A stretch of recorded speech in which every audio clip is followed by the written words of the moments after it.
Ladies and gents, boys and girls, welcome. Wednesday, August the 2nd, 2023. Hope you're all doing well. Chris Phillips here, your host of the Daily Crow of the Spurs Up Show. Appreciate each and every single one of you tuning in. I see Brendan M., Austin Miller, Travie, Ethan, also all those in the Big Cock Club Discord. Head over to the TDC Questions channel, to be sure that your questions are answered there. We got a lot to get into. Really exciting show, jam-packed show, and no Chase Floyd. This shirt is not red. It is garnet. It is garnet, I can assure you. Actually, technically, Chase, you'll have a field day with this. It's cranberry. That is the color that we used to run with for our Garnets shirts, cranberry. So it's a much different look than the comfort colors, the comfort wash t-shirts that we use right now. But I can assure you that it is indeed garnet. We all know how tough garnet is, by the way. It's such a tough color to get right, to get down, but I think we've done a pretty good job. Chase Floyd's. I hear you. Austin, Gregory, Justin Langford, what's going on, guys? Appreciate you all tuning in. Really excited for today's show, guys. We got a ton to discuss, ton to get into as we continue talking Gamecocks wide receivers. Hour number 3, we got our Q&A Power Hour. Hour number 2, which, guys, a really exciting announcement. You probably saw it this morning. We have a brand new Wednesday guest. In case you missed it, JD Piquel of On 3, who had joined us every single Wednesday since really kind of mid-May. Unfortunately, he had some things come up with On 3. They're adding some extra things to his workload, adding a show to his workload. So, it's one of those things where obviously that's what pays his bills. That's what his livelihood is, how he puts food on the table. So we definitely understand JD Piquel with the other obligations, and we will have him on the show throughout the college football season. It just won't be on a weekly basis. But we do have a new Wednesday guest. Chris Marler of Saturday Down South, of Saturday Football Uncensored, formerly known as College Football Uncensored. He will join the show every single Wednesday beginning next week. Really, really excited for that. Chris Marler, one of the best in the business. You guys know, of course, we had him on a couple of weeks ago. Excited to talk not just Gamecocks, but SEC football with Chris Marler on a week in, week out basis. In the meantime, though, guys, today we've got Phil Steele on the airwaves. Really exciting stuff as we break down his preseason magazine, of course, the Gamecocks, the SEC, National College Football, his picks to make the playoff, win the national title, all that good stuff. A great conversation. And guys, you know that kickoff is near when we get Phil Steele on the airwaves. A great conversation. I know one you're sure to enjoy. And in hour number 1, guys, of course, like I mentioned, our position unit preview series that continues as we talk Gamecocks wide receivers here on today's show. And of course, our opponent preview series wraps up as well. We did not get to that yesterday because of the Dylan Stewart news, which obviously makes sense, but we moved that to today. We conclude that opponent preview series. I'm getting all my content mixed up in my head right now. The opponent preview series concludes as we did talk the Clemson Tigers with Matthew Johnson of Nachos and Analysis. So again, guys, we've got tons of content to get into here on this Wednesday. So we're going to go ahead and kick it off. Again, guys, thank you all so much for tuning in. Appreciate the love, the support. We're off to a hot start in the month of August, and it's only going to pick up as we get closer and closer and closer to kickoff. Do not forget, Gamecocks report tomorrow. Fall camp gets underway on Friday. Going to be really exciting times, guys. In the meantime, like I said, the opponent preview series wraps up today. We talk the Clemson Tigers with our friends over at Nachos and Analysis. We've done great work with them in the past, guys. So sit back, relax, enjoy this conversation, enjoy this full breakdown of the Gamecocks' arch rival, the Clemson Tigers.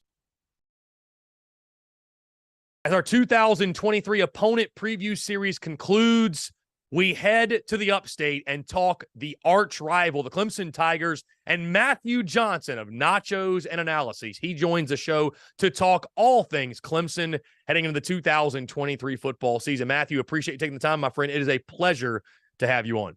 Yeah, thank you again for having me on, and I'm sure Drew, our other Nachos and Analysis counterpart, he said he couldn't be here, but appreciate the opportunity, Chris. Absolutely, Matthew. Before we look ahead at the 2023 season, of course, this season upcoming, we're about a month away from kickoff. Let's look back at 2022 for Clemson, because a really, really interesting year, a year in which saw a quarterback change, an offensive coordinator change, and a year in which Clemson goes 11-3 and 9-0 in ACC play. But at Clemson these days, if you fail to make the college football playoff, you did not meet the expectations and the goals.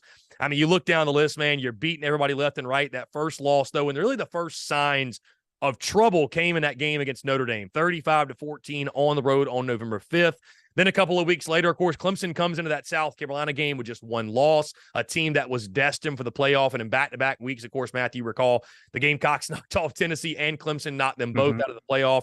And then Clemson falls to Tennessee in the Orange Bowl by a final score of 31-14. They did beat North Carolina 39-10 in the ACC championship. So to call last season a bad season, Matthew, for Clemson, it just feels way too aggressive when you go under your conference and you win the conference title. But again, Dabo Swinney's built the program to a point when you don't make the playoff, and when you had DJ Uiagalelei and all these starters returning, it's just not good enough. Talk about the 2022 season. How would you define it for Clemson, and how do you view that looking back on it?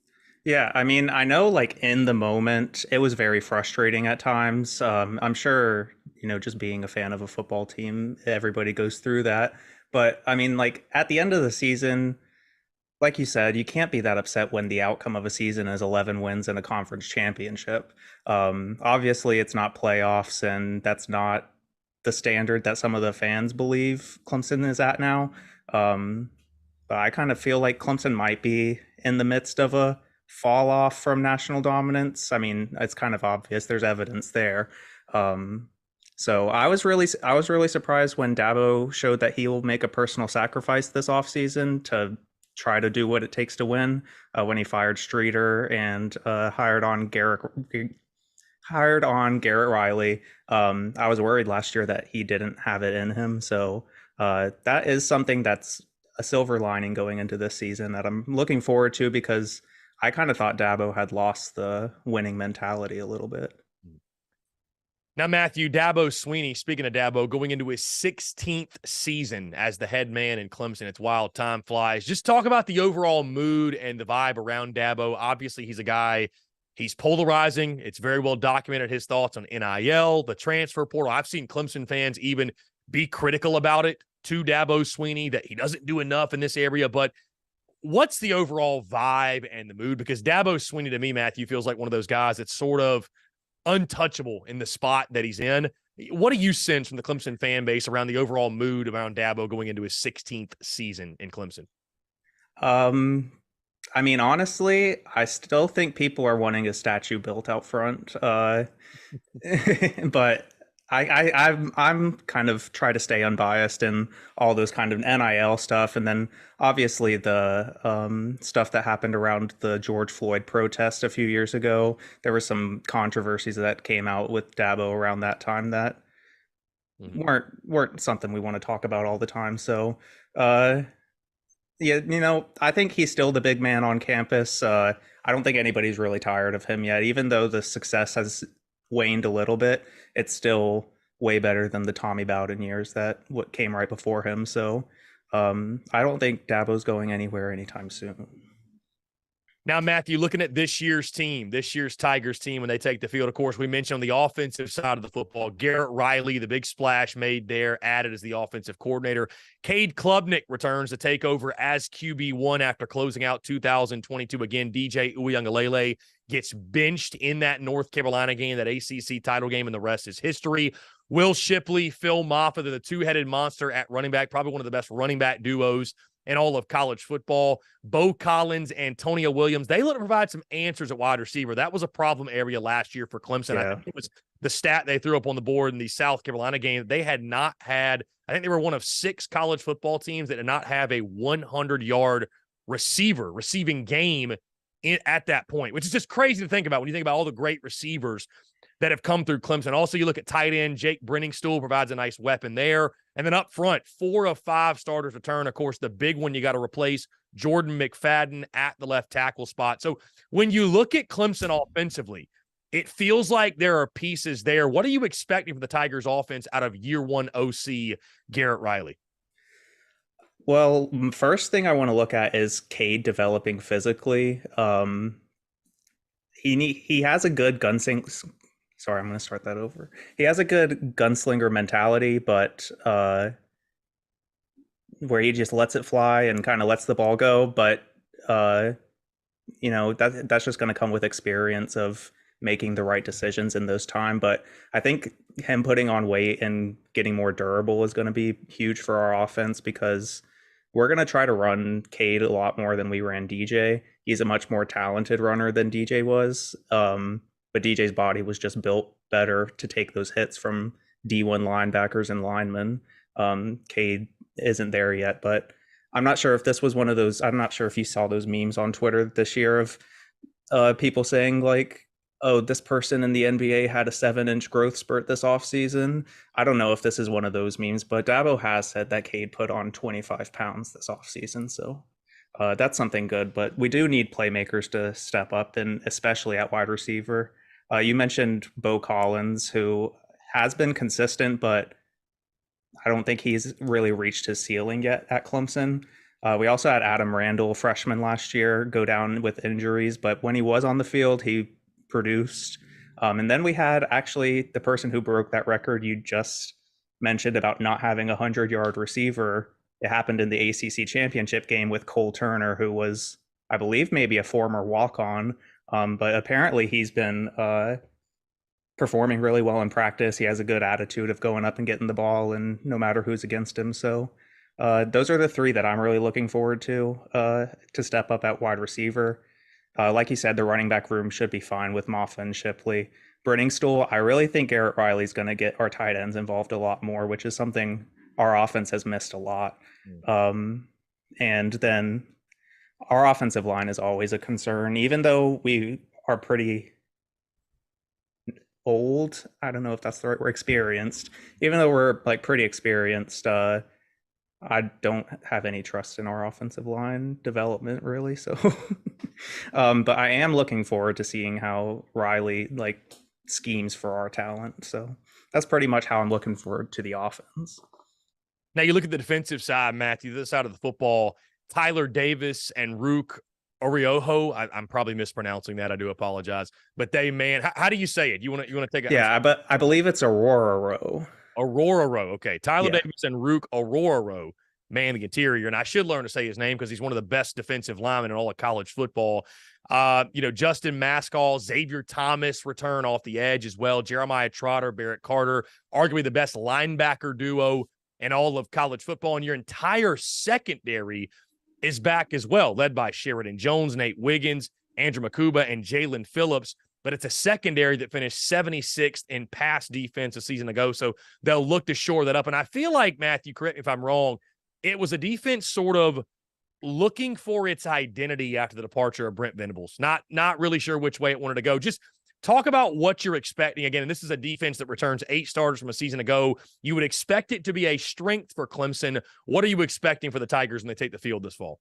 Yeah, I'm definitely expecting the defense to be the strength again this year. Contrary to other years, it's going to be the interior defensive line this year that's really going to hold the defense together. But our linebackers, like you said, Barrett Carter and Jeremiah Trotter, they're super athletic and fast, but we are really thin at linebacker. So any injuries that happen there might not be too good. And like you said about DBs also, we were super young and thin and injury prone at that position last year. And I think that helps contribute to that poor ranking and production. But that's going to be a lot more experience back in the secondary this year. And I'm looking forward to that. But which is something else that's different for Clemson this year is probably our biggest defensive weakness is edge rush. Xavier Thomas needs a big year and he needs to stay injury free to be the glue in that spot because as of right now, we don't have a proven playmaker there. Justin Maskell has the ability to also. Now, as we move, Matthew, to special teams, Robert Gunn III looks to replace B.T. Potter at kicker. A big loss for Clemson. Was one of the best kickers in school history. Aiden Swanson is back at the punter spot. And then Will Shipley and Antonio Williams, they man the return duties. Does anything jump out to you when it comes to special teams? And I think it's ironic I asked that because, of course, we saw the impact of special teams when the Gamecocks and Tigers took the field. So, anything in particular. I'm sure that, and I believe that also Dabo, that you guys special teams coach, is one of the highest paid special teams coaches in college football, if I recall that number correctly. Either way, anything jump out to you to special teams when you look at the Tigers this fall? Well, if he is the highest paid, then he's overpaid. But yeah, losing BT Potter is going to be huge. Kickoffs and field goals might be a struggle this year. Um, we had a walk-on kicker drill a 50-yarder in the spring game, and then he transferred like right after the week after. So I guess he was just giving his show on ESPN and then took that and ran. I think he was a walk-on though, so no harm done. Get one to get a scholarship. And then in return game with Shipley and Williams, I don't really think there's a home run threat in the return game. Maybe just consistency. Antonio Williams does have explosive athleticism, but it's going to be it's a team effort to get a good return game going. Now, as you look at the overall outlook, Matthew, for the Clemson Tigers, 15 starters are back, 7 on the offensive side, 8 on the defensive side. And I guess my question is this: is Clemson being disrespected this offseason with the love to Florida State sort of being the pick in the ACC? And is it college football playoff or bust for the Clemson Tigers? And Matthew, really quickly, as you look at the 2023 schedule, the way it shakes out for the Tigers, of course, you open up on that Monday night in Durham at Duke. Could be a fun game. You then have Charleston Southern, Florida Atlantic, of course, that matchup against Florida State in week 4. Then you're at Syracuse, Wake Forest, at Miami, at NC State, Notre Dame to begin the month of November, Georgia Tech, North Carolina, and then you close out at South Carolina. So let's go back to what I just said. Do you feel like the Tigers are being disrespected coming into the season with all this Florida State love? And how do you feel that 2023 schedule shakes out for the Tigers to make a run back to the ACC title and, more importantly, the college ball playoff? Yeah. Sorry, what was the first part of your question again? Yeah, do you feel like they're being disrespected at all? Do you feel like Florida State's getting too much love in the preseason? Maybe, but I mean, I'll say yes, because I do think after winning the ACC again last year, Clemson's been dominating the conference for a decade straight, with few signs of slowing down. Florida State's, I feel like, has the hype every year coming into the year that they're going to be a dark horse playoff pick, and it hasn't worked out recently, at least, but I do think they are a very talented team, and it's one of our toughest games on the schedule this year. But I do think our overall schedule is a bit tougher than normal, but we did get a good shake of things with home field advantage in Florida State and Notre Dame and UNC. The only tough road games really being Syracuse, NC State, and at South Carolina, which it's going to be pretty interesting, that game this year. I'm sure it's already circled on a lot of people's calendars. Yeah, so as we close out, Matthew, we look at that one, of course, South Carolina, Clemson, need I say more, right? We don't need to hype this one up or build up anticipation or even circle it. Like you mentioned, it really speaks for itself. But Matthew, I'm curious to get your feedback, not to like rub it in or anything. I'm just really genuinely curious to hear, because all I see is what's on social media. I don't really interact with any Clemson people. I don't have any Clemson friends, admittedly, except you guys, of course. But I thought it was really interesting because it felt like it was almost like Clemson fans forgot that it was possible to lose to South Carolina. And when it happened, I mean, there were people on social media that went into straight meltdown mode. And I know that happens on both sides in rivalry games. I get it. But like, what was the overall mood? I guess the after effect, the aftershock of the loss to South Carolina, because I think it was something that stunned a lot of Clemson fans. Like, they did not see coming. Again, South Carolina got that big win over Tennessee, but the Gamecocks still came in as a 2-touchdown underdog at Clemson and found a way to win that ball game. So again, from your perspective, I mean, how did the fan base receive that? Let me just say that. I think you said it perfectly, and just shock, because it was so unexpected. I know, I mean, for me, I'm 25, and so Clemson has won or beat South Carolina since I was like 15. So it was a long time. So it just kind of felt like that kind of game that you breeze through nowadays. But I do like the fact that, because, or let me say, there were a few years where it felt like South Carolina went into the game knowing that they were going to lose, and it wasn't really a competition. Just a few times though. Um, but I like that there is the competition now back in the rivalry, because it's going to be interesting to see how a lot of the Clemson players react, because this is the first class of Clemson players that has lost to South Carolina in 4 or 5 years. So uh, I think it's going to be really interesting. I hope that they have the motivation for it. I feel like rivalries are kind of diminished nowadays with just kind of how recruiting is and how college football is, but I hope we still foster that one because it's fun. Mhm. Yeah, Matthew, I was going to say, I mean, do you feel like Clemson fans and Clemson Nation are kind of looking at that South Carolina game a little bit differently going into this year? I mean, I definitely think, obviously, when you lose to your rival that next year, it's like the getting revenge factor is huge. Mm-hmm. I mean, I'd have to imagine for the Tigers, after you lose that one the way you did, it's like that. Like you mentioned, the game that's circled on your calendar, it definitely feels like this one's going to be circled for Dabo Sweeney and company, especially like, again, when you factor in that their aspirations and goals are college football playoff and getting to that level. You cannot do that without beating the Gamecocks. Mm-hmm. Yeah, that's true. I'm not necessarily on the boat that this year is playoff or bust. I think we have maybe one more year of no playoffs before we get some more talent and getting our first year offensive coordinator some more experience with our room or with our offensive staff. So um, I still think we might go 11-1, possibly an undefeated regular season, but uh, I'm not setting my hopes for I'm not booking a hotel for the playoffs yet. Fair enough. Now, Matthew, when you look at this game, of course, on the field, Gamecocks and Tigers, what do you feel Clemson needs to do to exact their revenge at Williams-Brice? Because you saw the game last year. Of course, it was kind of, the Spencer Rattler, Juice Wells show. Special teams was a huge, huge factor in that ball game with what Kai Kroger did in the punt game. Of course, the fumble by Clemson on the kickoff when they tried the trickery and it backfired. Antonio Williams fumbling on the punt.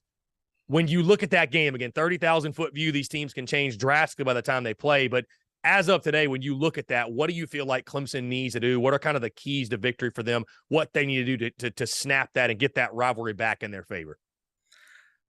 What's interesting about that game is I feel like both teams really were trying to lose that Clemson South Carolina game. There were so many mistakes on both sides of the ball. Um, so I just feel like it's not even an X's and O's things. It's a motivation and an execution type of thing for Clemson this year. Um, I mean, obviously you had the botched play call of the reverse on the kickoff that didn't work out. I feel like those are pretty far and few throughout Dabo's career. He'll try to get cute every once in a while, but it doesn't always work. So I think just being motivated and knowing the threat that South Carolina poses to us and our like big end of season aspirations is what's going to push Clemson over the edge for this year, or that's what should happen if we were to win. Matthew Johnson of Nachos and Analysis. Matthew, last thing before I get you out of here, just kind of on a side note, there's been some rumblings, like you mentioned, right? The new age of college football, conference realignment. We see Colorado's headed back to the Big 12. These teams are changing conferences. There's been some rumors that Clemson could be a team that heads to the Big 10. I mean, your thoughts on Clemson potentially one day leaving the ACC? Do you love it? Do you hate it? And if they did leave, where would you prefer them to go? I am a fan of Clemson leaving the ACC. I think it's a sinking ship that we need to get off of.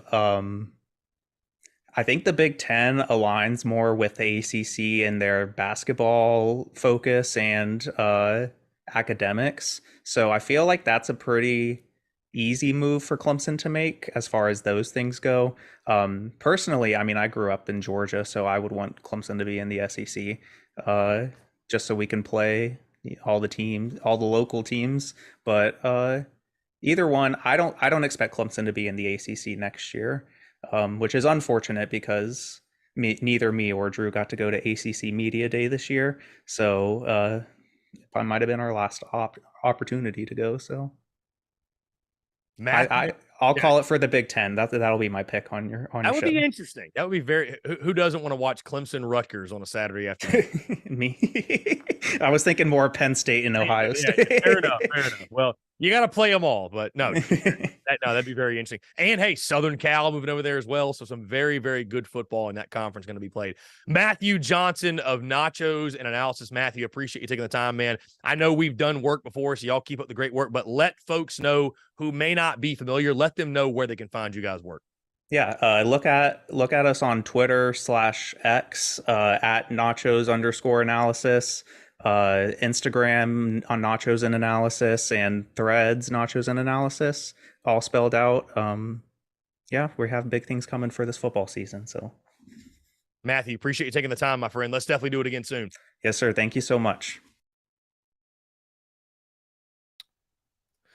Okay, that was Matthew Johnson, Nachos and Analysis. Excuse me, Nachos and Analysis. They do a great job talking Clemson, covering Clemson. We've done great work with them, being on their show in the past as well. Y'all go check them out, and that'll wrap up the opponent preview series as we broke down the Gamecocks 2023 opponents. Really good stuff. Appreciate Matthew again taking the time, guys. That being said, we're going to jump into a quick break. On the other side, we'll keep the conversation rolling here on this Wednesday. You're tuned in to the Daily Crow. The Daily Crow is brought to you by our friends at Carolina Cigars. Carolina Cigars has been in operation since 2008, recently taken over by the Peterson family in 2020.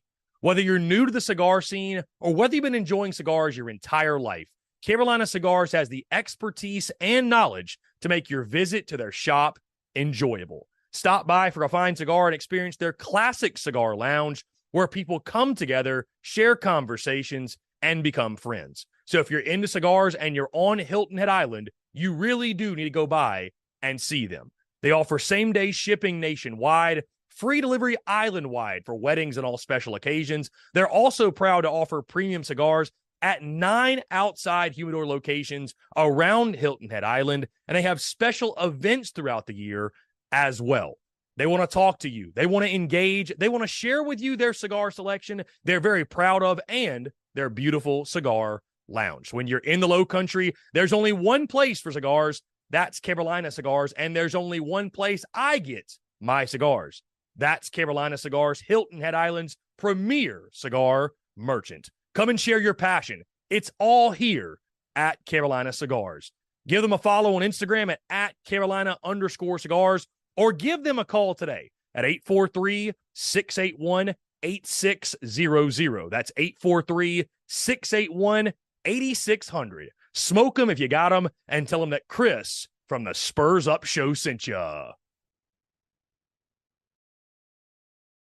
The Daily Crow is also sponsored by Rhine Law Firm, LLC, principally managed by James R. Rhine Jr., located at 1350 Ashley River Road, Suite 650, Charleston, South Carolina, 29407, serving the greater Charleston area.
Muscle Dougie, ho.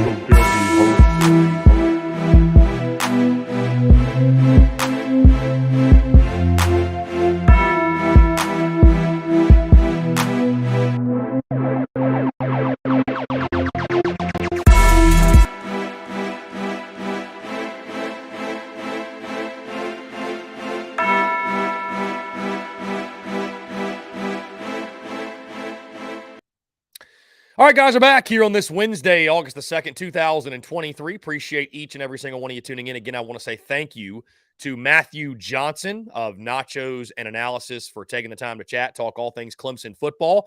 And that concludes the 2023 opponent preview series. But with that being said, guys, we continue along the position unit preview series as we continue to talk Gamecocks wide receivers entering the 2023 football season. Who is the best wide receiver entering this 2023 season for Gamecocks football? And as I mentioned before, guys, similar to when we talked quarterbacks, and that one was a bit of a no-brainer answer, this one is as well. And you guys know I love the dramatics. I love to set the scene and kind of make my point with enthusiasm, and I'm going to spare you the dramatics on this one. You look at him a season ago, 68 catches, 928 yards, 6 touchdowns. He averaged 5.2 receptions per game and 71.4 yards per game. Over the course of his career in college, 184 catches, 2,781 yards, and 27 touchdowns to his credit. He's not just the best wide receiver on the Gamecocks roster. He's, in my opinion, the best returning wide receiver in the SEC. That being, of course, Antwane Wells Jr., better known by us as Juice. And you look at his impact last year, guys, and I mean, this is a dude that just makes plays. He makes the tough catches. He makes the routine catches. He's an athlete with the ball in space. He makes guys miss. He's a fantastic route runner. And Juice Wells is a dude who's going to be doing it at a big-time level on Sundays here in the near future. Certainly going to be Spencer Rattler's top target in this 2023 season. And it was, you might recall, guys, it was a package deal with him and Spencer Rattler and those two guys returning. And, I don't think you get one without the other.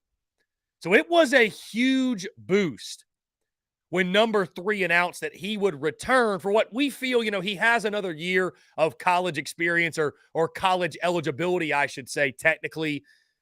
But I think if everything goes to plan, this will be the final collegiate season of Juice Wells' career. Because, again, I think he's a guy that's going to be very highly sought after in the NFL draft and is going to be one of the top prospects in the 2024 NFL draft. It's interesting last year for South Carolina, the way he came on. There were questions about, okay, he was at James Madison FCS, high hopes, expectations, but, you still have Josh Vann, you still have Jalen Brooks. Is Juice Wells going to live up to this hype he's getting in the preseason and be that dude for South Carolina?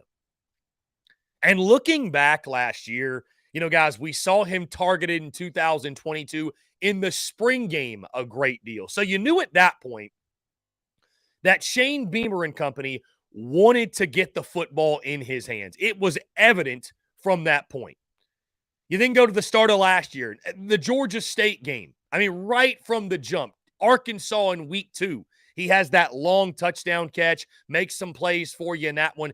And you knew at that point, okay, this guy is different. He's different than any player the Gamecocks have on their roster.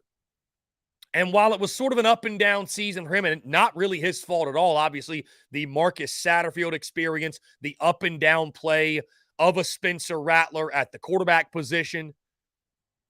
But you really saw at the end of last season his true potential and what I think Juice Wells is capable of when he had 177 or so yards receiving, in that game against Tennessee, had that 72-yard touchdown catch against the Clemson Tigers in that victory at Memorial Stadium. There is no doubt Juice Wells, again, the best player. I would say the best player on this roster, but the best wide receiver certainly in that room.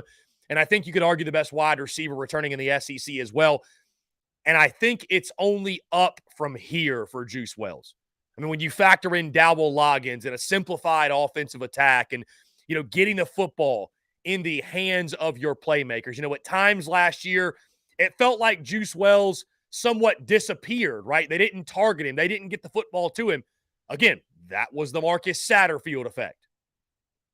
I think Juice Wells is a guy this season who's going to have every single opportunity to hit that 1,000-yard mark. And I really honestly think, guys, post one of the best seasons in school history at the wide receiver position for South Carolina football. He will have the opportunity, and he has the skill set to etch his name in the history books as one of the all-time greats to do it. Not necessarily saying the greatest of all time, because he doesn't have the body of work as some others do, but I think he will be able to etch himself amongst the top, we'll say 5 or 6 wide receivers in school history if he can turn in a high-caliber season we all know he's capable of. Now, we'll talk about this more later in the show, but I think obviously one of the big questions for Juice Wells is something that really doesn't have all that much to do with him, because it's all about other guys stepping up and helping him out at this point. Because you look at last year, Juice Wells was a guy, he took some teams by surprise. You did have other guys, Josh Vann, Jalen Brooks, even though Jaheim Bell didn't live up to his hype, he was still a weapon there, Marshawn Lloyd.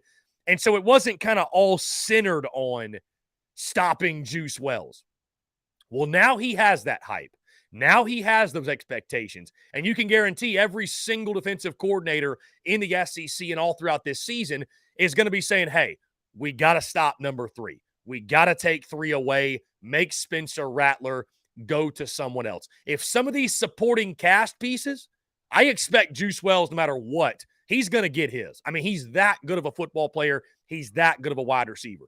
If some supporting cast pieces step up around and they take some of the pressure off and, they make it where defenses maybe have to go one-on-one with Juice Wells, I could very easily see him eclipsing that 1,000-yard mark, see him with double-digit receiving touchdowns.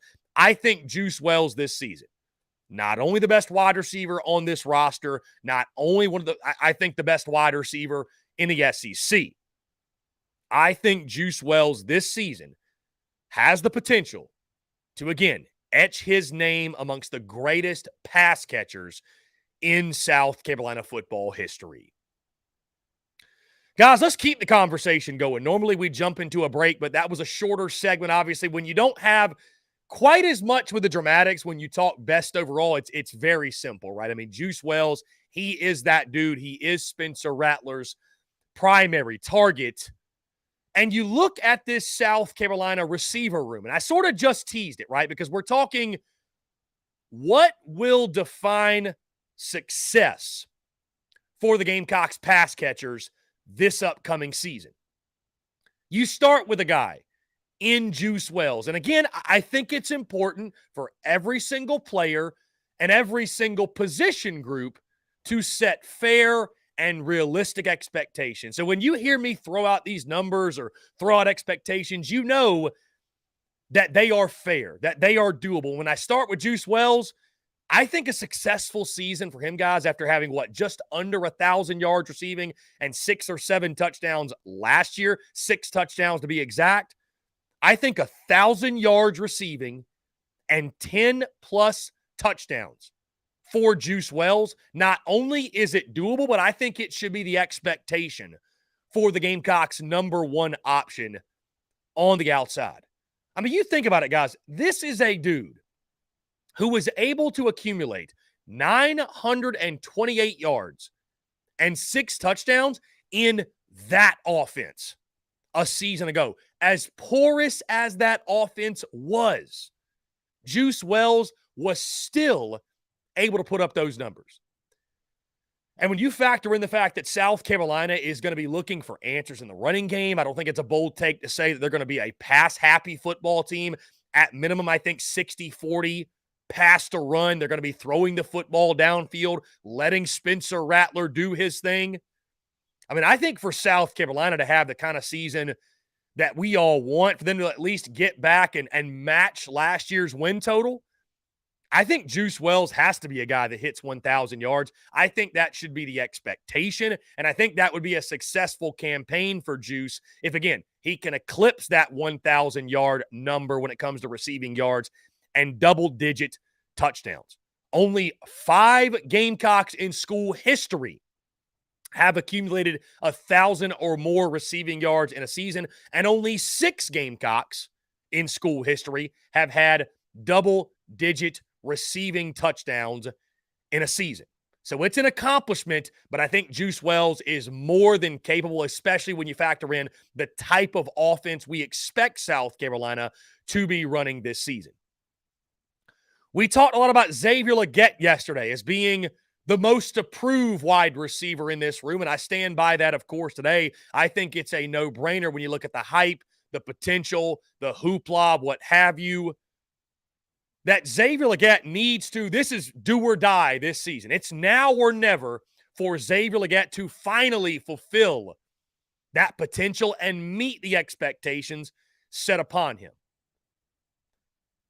I'm keeping very realistic expectations for a guy like Xavier Legette because it's sort of a double-edged sword when you talk about a guy like that. On one hand, they have great potential that they have not met. And I've seen folks saying he could be a 700 or 800. He could push for 1,000 yards receiving this year. On one hand, this guy, sky-high potential. It's through the roof. He could be the next big thing. But on the other side, guys, and here's the harsh reality. After 3 or 4 or 5 years in college football, you know, you have these guys that every single year we come into a season and they're the popular pick for breakout player at their respective position. But at some point, you just are what you are. You know, I kind of equate it to baseball. Like, you know, there are these big power hitters that, you know, in batting practice, they hit 500-foot bombs. But in the games, they just miss. He's just missing. Once he gets on, he's going to be a 20 home run in a season kind of guy. But after a while, if you keep missing, at some point, you're not a power hitter. You're a guy who just misses. Like, you no longer have potential. You are a guy who constantly, consistently just misses. That defines you. And I'm not saying that's going to be the case for Xavier Legette, but when I look at his season, what will define success? Number one, he needs to live up to his true potential because there's no more Josh Vann. There's no more Jalen Brooks. He's in the spotlight. He's front and center. The number 2 spot right there behind Juice Wells is there for the taking. And guess what? With all the attention Juice is going to get this season, it's your time to shine. Here's the number I would like to see for Xavier Legette, and it's going to be more conservative than some of you. 450 or more receiving yards. I think that would be a successful season. Just to give you some perspective, by the way, Jalen Brooks finished with just over 500 receiving yards a season ago. Do you realize that a 450 or more yard receiving season would double Xavier Legette's career total at South Carolina? It would double it. A guy that had 167 total receiving yards last year. He's got 423 receiving yards over his entire career to this point. Again, that's not to say he can't break out this year, but I'm talking about setting, excuse me, guys, realistic expectations. I think 450 or more receiving yards for Xavier Legette would be a fantastic way to finish his South Carolina career. I think it would show, hey, he has emerged as a nice weapon on the outside. He doesn't have to have a 700 or 800-yard type season. He may not be that kind of guy. But you hit that 500 mark, you go 450 or more, couple touchdowns on the year. I think that will be a solid campaign and will be a sign of Xavier Legette finally living up to that big-time potential that he has. You look at the rest of the room. Guys I need to see step up as dependable options on the outside and really, truly emerge. I look at Eddie Lewis. I look at Amarian Brown. A pair of transfers, by the way. Of course, Eddie Lewis coming over from Memphis this past offseason, and Amarian Brown a couple of years ago, a guy that, listen, you could also argue he hasn't lived up to his potential either, because Amarian Brown at Georgia Tech, he was fantastic back in 2020. Has not really been that guy for South Carolina. You look at Eddie Lewis last year, he is the most accomplished collegiate wide receiver in this room, not named Juice Wells. Had 6 touchdowns for the Memphis Tigers a season ago. But someone out of Eddie Lewis or Amarian Brown, those guys both, I would say, actually, they need to emerge as just dependable options. Again, you're not asking for these guys to be 700 or 800-yard guys, but be a 300-yard guy, be a 400-yard guy, be a 500-yard guy. Again, Eddie Lewis has done it before, and this was a dude that you saw South Carolina really target him in that spring game. I think he's certainly capable. I mean, guys, I mentioned a couple of days ago, I think Eddie Lewis is fighting Xavier Legette for that number 2 spot. I think it could be Lewis that has that 500 or 600-yard receiving season and serves as the number 2 option. And I think they can be really nice complementary pieces. All 3 can, Xavier Legette, Lewis, and Amarian Brown as well. But you need to see these guys outside of Juice Wells. For Juice to have the type of season he wants to have, for the passing attack to have the type of season that South Carolina wants to have, guys like Eddie Lewis and Amarian Brown, they need to step up and be contributors, man. 400, 500 yards. Again, you're not asking the world of these dudes, but you can't just disappear and be a 100-yard receiving guy, a 150-yard receiving guy. And that's what Amarian Brown, that's what he's been at South Carolina. I mean, Eddie Lewis, he was really good at Memphis. Can he make that transition to the SEC similar to how Juice Wells did? Need to see those guys emerge as dependable options. You then go to freshman phenom Nicholas Harbor. Now, many folks out there are going to set some wild expectations for this true freshman. I've talked before, guys. I mean, I think you're going to see Nicholas Harbor on the field early and often for the Gamecocks. But I saw a comment actually this morning on social media, and someone made a great point about this. Think back and realize that even the great Alshon Jeffrey, it took him about 6 games to really get going. And while I think Nicholas Harbor is going to be a guy, they're going to try to utilize his speed, his size, his athleticism, his just natural gifts as an athlete. They're going to try to utilize that, I think, early on in the season. And I wouldn't be surprised if he made somewhat of an impact. But, you know, I'm not really expecting until about the midway point where he's got to learn the nuances of the wide receiver position. He's got to adjust to the speed of SEC football, playing wide receiver specifically at the SEC. Being a fast guy on the track and field side of things is one thing, but football speed, SEC football speed, it's different. And so when I look at Nicholas Harbor, he's one of the most gifted athletes to ever put on the Garnet and Black. Bottom line, point blank, end of story. He's going to be a fantastic player. For his first year as a true freshman, I think 20 or more catches. I think that would be a fantastic year. I do. Because you look at the other weapons, you got Juice Wells, you got some of these other guys with more experience. We haven't even gotten the tight ends yet. You've got the running game. Nicholas Harbor, more than likely, he's not going to be your feature guy. And he doesn't have to be, right? You don't have to ask that of him. Now, later in the season, because he's so talented, I wouldn't be surprised if Nicholas Harbor is in your top 3 or 4 receivers and is rotating in, because he's just that athletically gifted. And especially, again, if he's able to grasp the nuances of the wide receiver position rather quickly. But you give me 25, 20 catches, 20 or more catches. You give me a 25-catch campaign, couple of touchdowns for Nick Harbor. He shows flashes of his real potential. And really, guys, it's about setting himself up. I mean, making an impact as a true freshman is great, but setting himself up to be the dude in 2024. Because Of course, Juice Wells, he's going to do his thing this year. He's going to go to the NFL draft, go to the NFL, have a successful career. Well, wide receiver one is going to be wide open. We're expecting Nicholas Harbor is going to fill in and be that guy. So it's really about, in year one, laying the groundwork for future success. 20 or more catches for Nick Harbor, I think, in year one will do that. Guys, developing a young talent is something I want to see. I think for success for the wide receiver room, developing young talent such as Omega Blake, Landon Sampson, Elijah Caldwell, who was someone that Spencer Rattler specifically name-dropped at SEC Media Days, Kyla Horton, Kelton Henderson, Tyshawn Russell, etc. These are all dudes that a lot of them featured really shiny recruiting profiles. Didn't see a lot of them last year, at least the ones that were on campus. Justin Stepp has established himself as one of the best recruiters in the SEC, and I think one of the best wide receiver coaches as well. But when you have as many question marks, and you do have question marks in this wide receiver room in regards to proven talent and proven collegiate experience, especially SEC experience,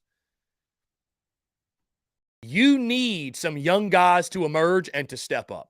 And you look at the future as well. Again, Juice Wells is going to leave. Xavier Legette is going to leave.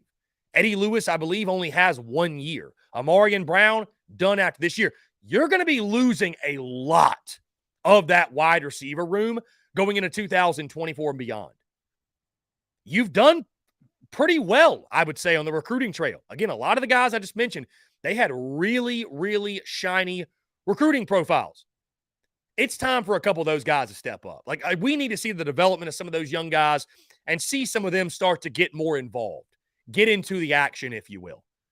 Again, is it Omega Blake? Is it Sampson? Is it Caldwell? Is it Horton? Henderson? Just take your pick. But there are plenty of quality options in this room. And so I'd like to see, they don't have to be big-time breakout stars, but just give us some glimpses of promise for tomorrow. Give us some glimpses of hope for 2024 and beyond with this young crop of receivers that you have in your room. And finally, guys, when I'm defining success for the Gamecocks wide receivers this upcoming season, it's tough to quantify this really because there's not a stat that you can look to and say, okay, they accomplished this, they accomplished that. But for success for this receiver room, I thought early in the season last year, we put all the pressure, all the blame, all the credit goes to Spencer Rattler and the offensive coordinator. But I tell you this, South Carolina's receivers, they did not help Spencer Rattler a season ago, especially early on. You think back, Xavier Legette at one point was really struggling. Had a pair of drops in the South Carolina State game that led to interceptions. We saw that a couple of other times as well early in the season. And for this season to be a success, when you look at the talent you have in the room, Steve Spurrier used to preach this. It wasn't just about, make the catches you're supposed to make. Well, no, duh. You don't drop passes. You don't drop a well-thrown ball. It's about making the tough catches, making the 50-50 catches, making the effort catches, and assisting your quarterback, Spencer Rattler. Again, guys, Steve Spurrier used to complain, we're not making enough 50-50 catches. We're not helping our quarterback. That's something you've got to do. And South Carolina early on, again, we put all the blame on Spencer Rattler, and it's the nature of the position. But he did not get a bunch of help last year. Early on, that is. And you got a lot of talented guys in this room. Those mishaps of tip balls turning into picks or drop passes, that are sure touchdowns, it just can't happen. It's inexcusable. And so for this receiver room to reach their full potential, to maximize that, and to have the type of season that both they and Spencer Rattler and this Gamecocks offense want to have, it's about making those tough plays, making those 50-50 catches. You've got the bodies in the room, and to have success, you need to do more of that in this 2023 football season. Guys, let's jump into a quick break. On the other side, we'll keep the conversation rolling here on this Wednesday, August the 2nd, 2023. You're tuned in to the Daily Crow. The Daily Crow is brought to you by our friends at Carolina Cigars. Carolina Cigars has been in operation since 2008, recently taken over by the Peterson family in 2020. Whether you're new to the cigar scene or whether you've been enjoying cigars your entire life, Carolina Cigars has the expertise and knowledge to make your visit to their shop enjoyable. Stop by for a fine cigar and experience their classic cigar lounge where people come together, share conversations, and become friends. So if you're into cigars and you're on Hilton Head Island, you really do need to go by and see them. They offer same-day shipping nationwide, free delivery island-wide for weddings and all special occasions. They're also proud to offer premium cigars at 9 outside humidor locations around Hilton Head Island, and they have special events throughout the year as well. They want to talk to you. They want to engage. They want to share with you their cigar selection they're very proud of and their beautiful cigar lounge. When you're in the Low Country, there's only one place for cigars. That's Carolina Cigars, and there's only one place I get my cigars. That's Carolina Cigars, Hilton Head Island's premier cigar merchant. Come and share your passion. It's all here at Carolina Cigars. Give them a follow on Instagram at Carolina_cigars, or give them a call today at 843-681-8600. That's 843-681-8600. Smoke them if you got them, and tell them that Chris from the Spurs Up Show sent ya. Daily Crow is also sponsored by Rhine Law Firm, LLC, principally managed by James R. Rhine Jr., located at 1350 Ashley River Road, Suite 650, Charleston, South Carolina, 29407, serving the greater Charleston area.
Marshall Dougie, hello Dougie,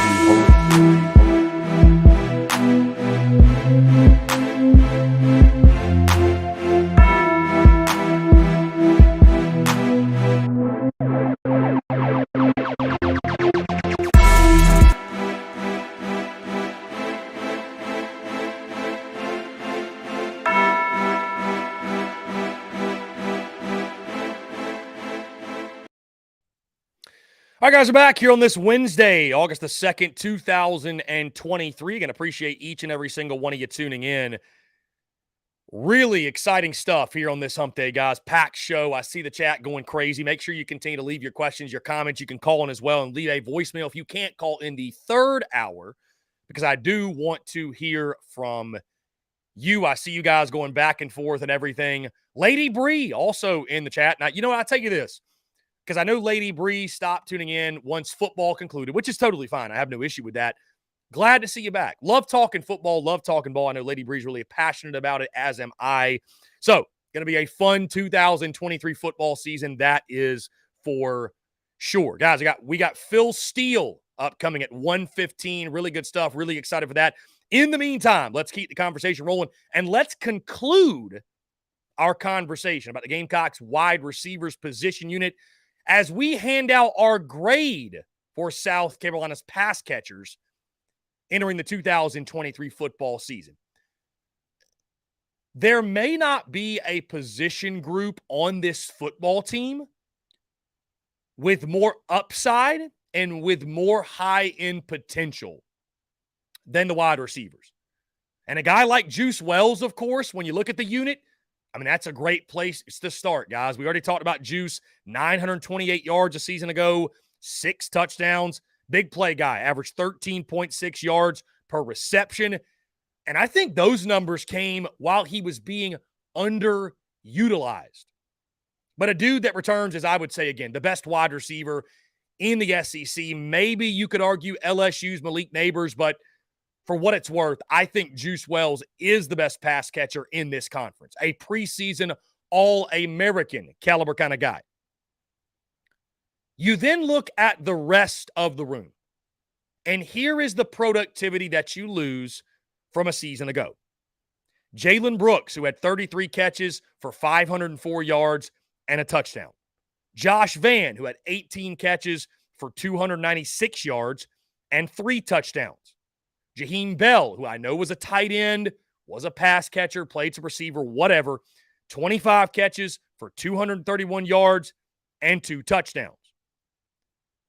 You lose 4 of your top 5 pass catchers. This is both receivers and tight ends, to be fair, but 4 of your top 5 in regards to yardage from a season ago.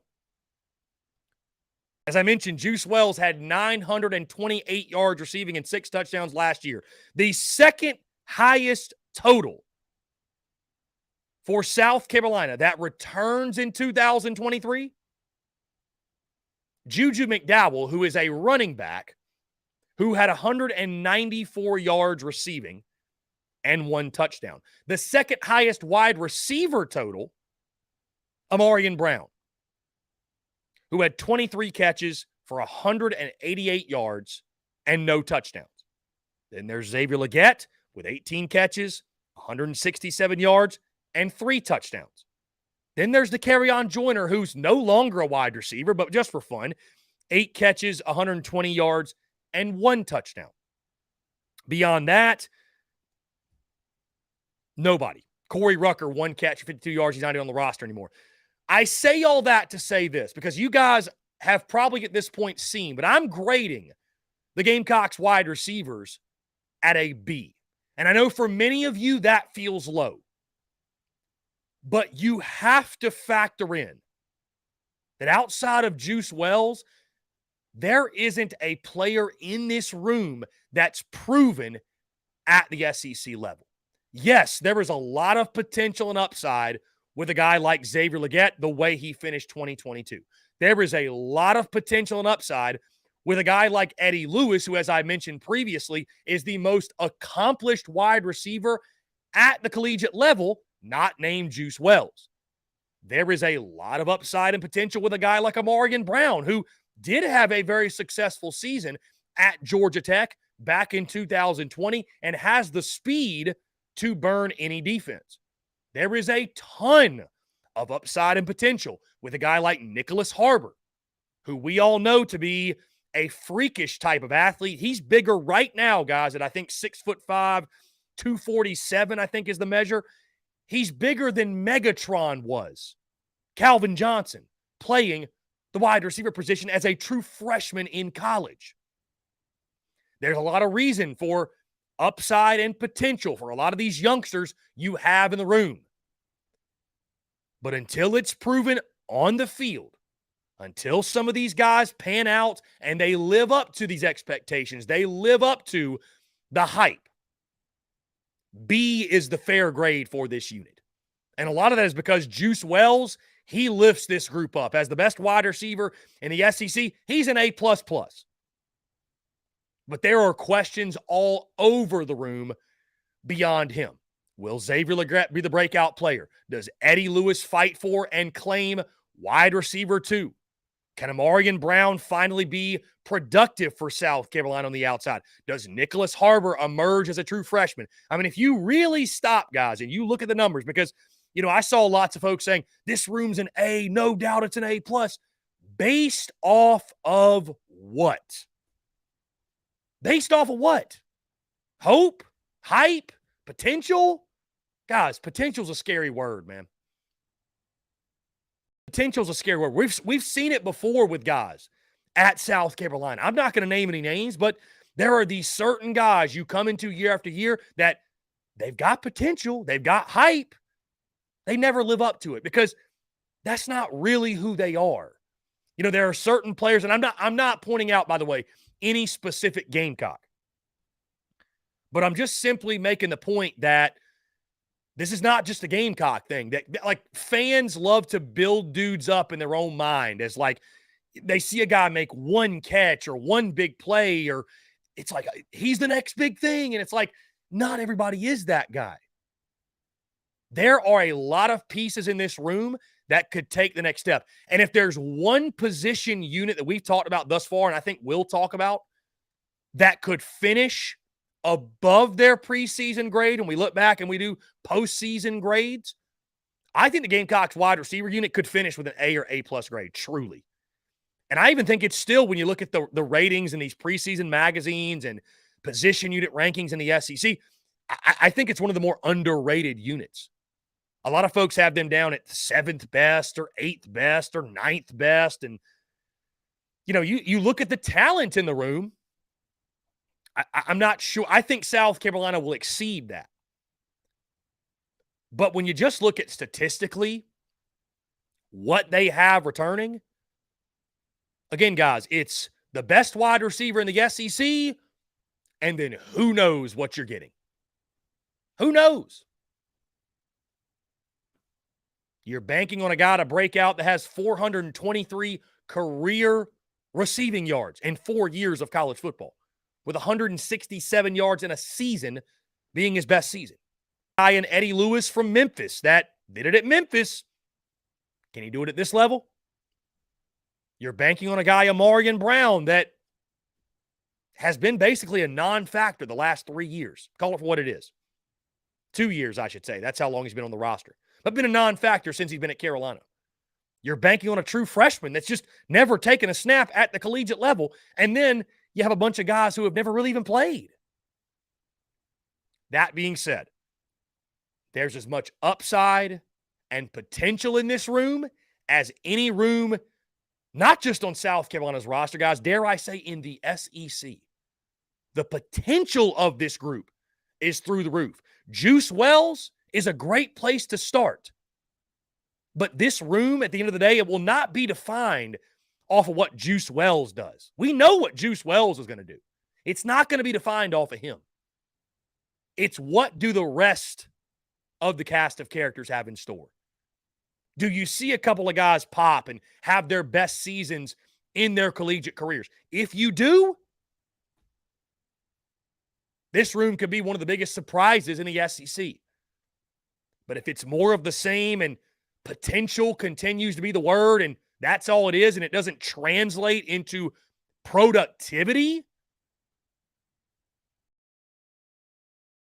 I think the grade will be fitting, and I think South Carolina will unfortunately be a unit, this wide receiver unit, I should say, that could have a feeling of underachievement simply because of the talent in the room. So again, a B grade for me when it comes to the Gamecocks wide receivers, but with the potential to do even more this season. Guys, that being said, again, that's going to conclude our conversation regarding the Gamecocks wide receivers entering 2023. We'll begin talking South Carolina's tight ends on tomorrow's show. Going to be a ton of fun.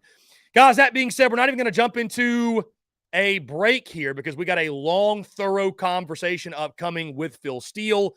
I see my guy above average Gamecocks tells me, where did you get that T-shirt frame? P-Dog, shoot me a text, and I got you. Very simple. Guys, with that being said, again, had a great conversation this morning with Phil Steele, one of the best in the business, of course, his preseason magazine. We've all read it. We all dive into it. And I think this is the fourth, actually, because we had him in 20, 21, 22. I forget, did we have him in 19? At minimum, this is the third straight summer. I think maybe even the fourth straight summer that we've had Phil Steele join the airwaves to talk all things Gamecocks, SEC, college football as a whole. So really good stuff, guys. We dive into everything and really, really fascinating conversation because Phil Steele's a guy, he talks to all these head coaches. So hearing his perspective and what he learned from Shane Beamer, I think it's something you guys are going to be really, really excited to hear, and I think you're going to enjoy as well. So sit back, relax, and enjoy this conversation with Phil Steele as we break down all things Gamecocks, SEC, and more. As the 2023 college football season approaches, you know it's close when we have our good friend Phil Steele on the airwaves once again as he breaks down everything South Carolina, SEC, and all in between. Phil, how you been doing, my man? Obviously, the hardest working man in showbiz. Appreciate you taking the time. Your magazine is out once again. I've gone through it. Fantastic work, and congratulations on yet another successful magazine release. How's everything going for you?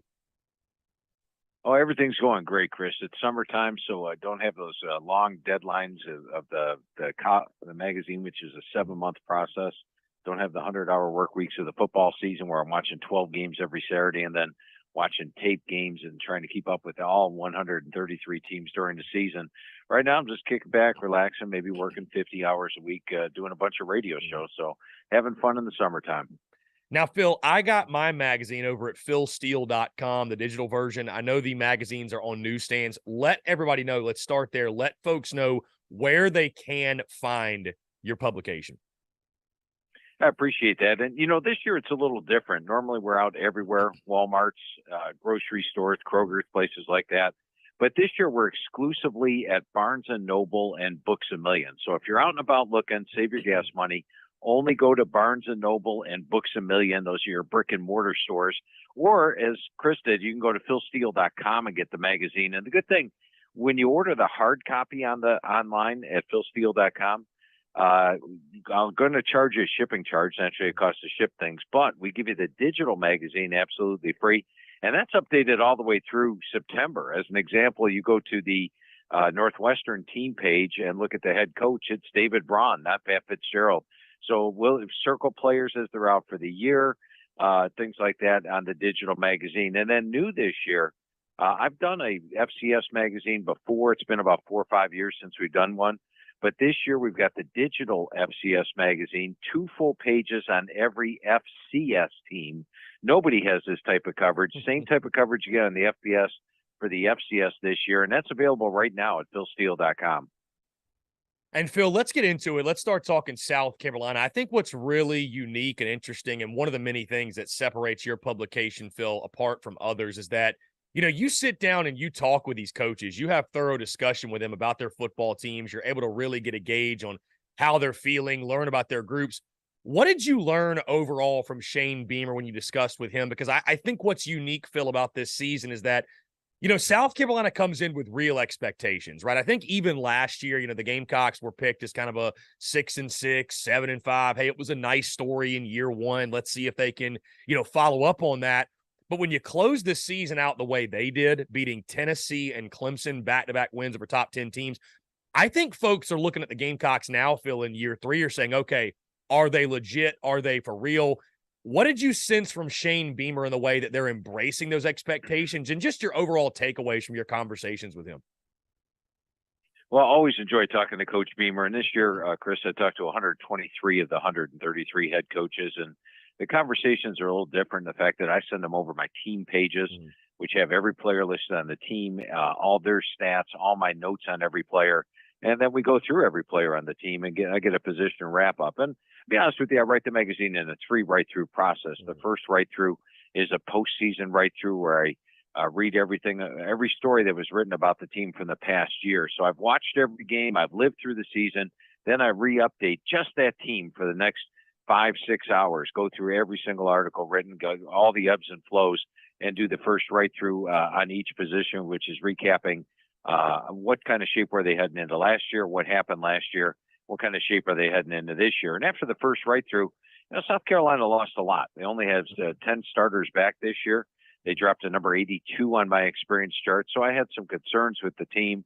The running back position, lose their top 2 running backs, lose 4 of their top 5 receivers from this year. As far as the top tacklers go, they lose 7 of the top 11 tacklers.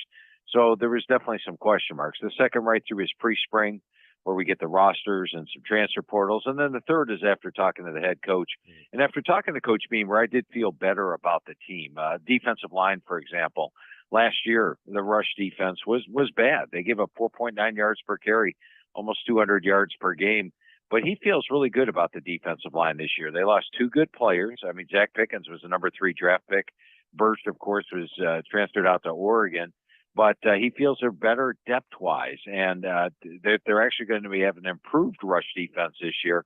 So that made me feel better in that respect, and better in a lot of areas. You know, you look at the offensive line, they brought in a numerous amount of transfers there. Tight end, they brought in 3 transfers. So the transfers, I think, help. The factor in the third year for Shane Beamer. And the one thing about Shane Beamer is it just overachieving expectations. I always put a big check mark next to the coach if they do that. You know, go back to year 1, the over-under total was 3.5.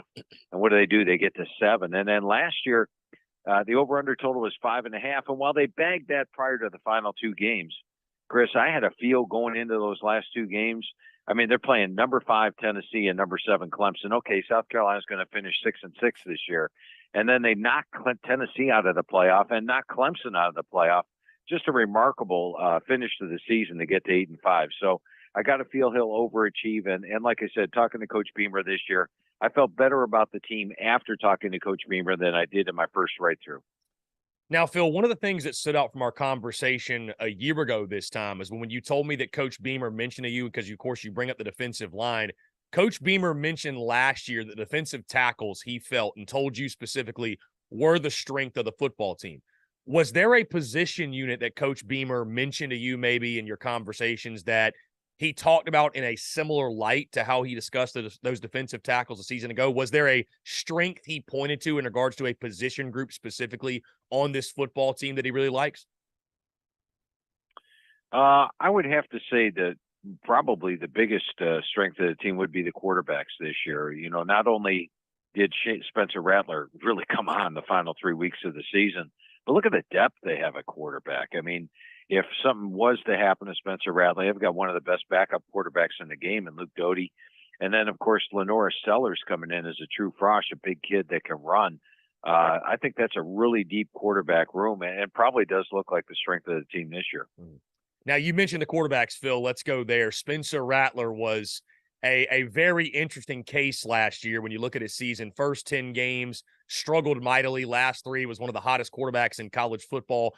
What do you make of his game coming into this season? It's all about consistency. We hear that C word thrown around time and time again. And I think, Phil, the question is, which version of Spencer Rattler does South Carolina get more of? The final 3 games from last year or the first 10?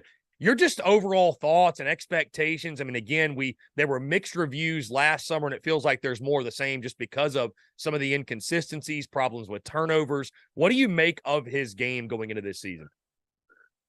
Well, I'll tell you, if you watch, and I know you did, but I mean, if when I watched South Carolina football the first half of the year, I was nonplussed with Spencer Rattler. I mean, he had a 2.5 ratio his first 4 games, and you're thinking, okay, this guy is not going to turn it on. But what he did at the end of the year was remarkable.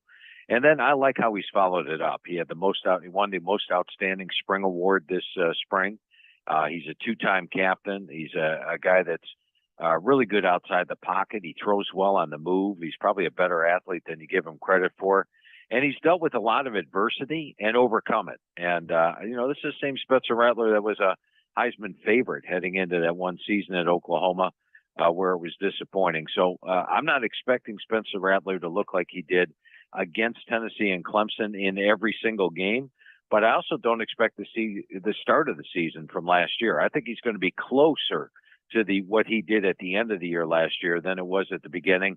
I'm looking for a big year out of Spencer Rattler this year.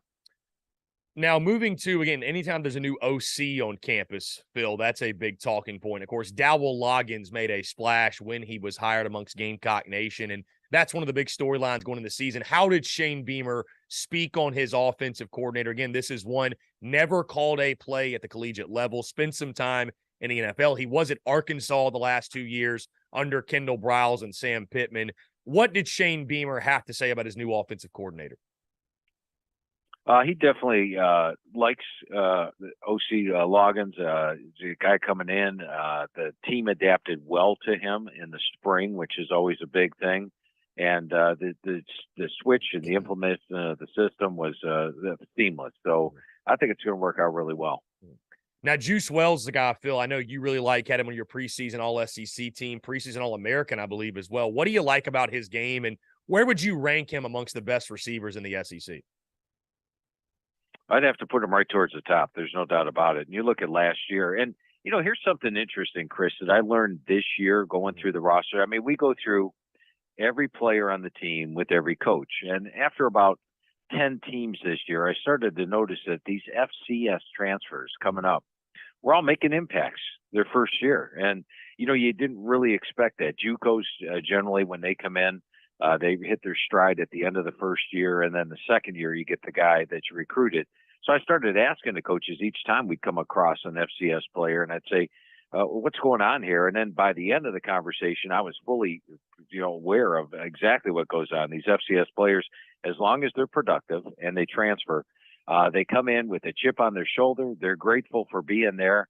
And it seemed like 85% of them produced right away. And Antoine Wells was just that. He was an honorable mention All-American, and a guy at James Madison, and steps in here, or second team All-American, I should say, at James Madison, and just stepped in, had an unbelievable year. He's got good size at 6'1", 210.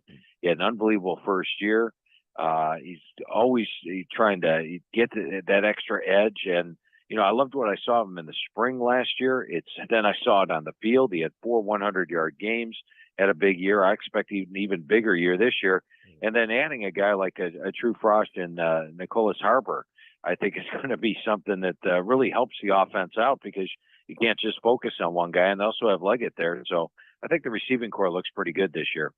Yeah, Phil, I wanted to get into that because, again, looking at your depth chart, and like I mentioned, you talk to these coaches. So I put a lot of stock in the depth charts that you guys, the projected starting lineups, if you will, that you release in your magazine.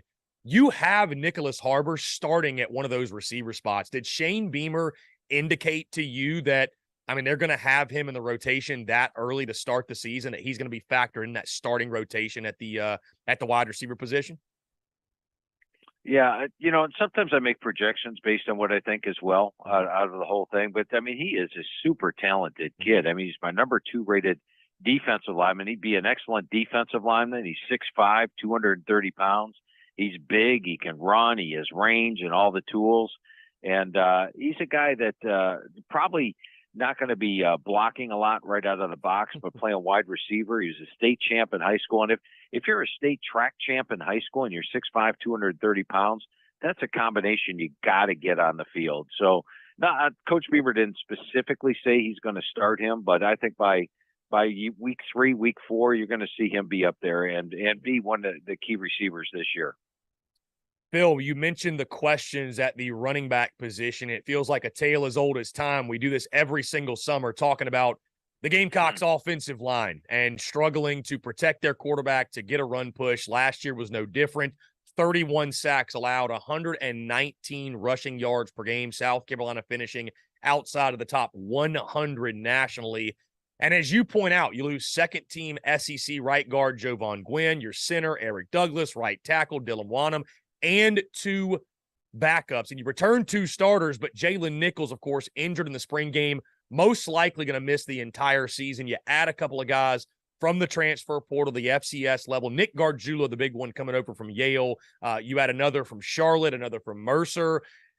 But as you mentioned again, the questions on the offensive line, 86 career starts. Did Shane Beamer indicate there's any reasons for hope this group could improve both in the rushing game and protecting the quarterback, or was he pretty forthcoming with, the real problems and maybe concerns they have with that unit going into kickoff?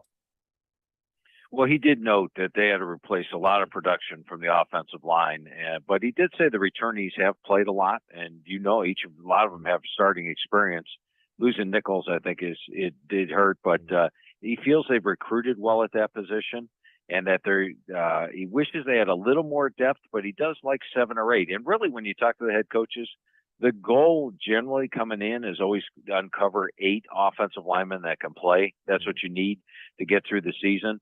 There is no doubt South Carolina's offensive line has underachieved each of the last 2 years. Now, last year when I talked to Coach Beamer, he pointed out the fact that the offensive line had underachieved. The players were anxious to get that not to happen again the second year, and then it happened again last year. So I don't think he was as high on the offensive line this year, but there definitely is the potential, and he likes the way they've been recruiting at the position. And, as mentioned with these transfers, like Nick from Yale, and then you got Fugar from Western Illinois, these FCS transfers can come in and do well if they were starting at the FCS level, and those guys have. So I think they'll cobble together a better offensive line, but I wouldn't put it up there with the top units of the SEC. Now, Phil, moving to the defensive side, I want to talk about the front 7 as a whole because, you mentioned obviously the defensive front. They feel good about that group. And I think the D-line, especially with some of those young guys, they've got some athletes there that I think leads you to be optimistic about that unit. And the linebacking core, I think when you talk about stopping the run or slowing down the run, again, Phil, this is a group that finished outside of the top 100 and stopping the run as well. I thought it was really interesting what you said about the linebacking core. They're less experienced entering 23, but the guys they are replacing weren't all SEC caliber linebackers. And a couple of weeks ago, Clayton White, the defensive coordinator, actually spoke on the linebacker position. And if you read between the lines, with no disrespect to the previous guys, you could almost tell that it was like an addition by subtraction, and they feel really good about this new influx of talent. I mean, I'll tell you this, Phil, I think Pup Howard has got freshman All-SEC written all over him. You get Jerron Willis from the portal. Mo Kaba comes back from injury. Debo Williams at this point is a veteran. Stone Blanton should take the next step. And I'm not putting South Carolina's linebacker unit at the top of the SEC by any means. Still got a long way to go. But I think there are reasons to be optimistic that front 7 should be much better than it's been in years past.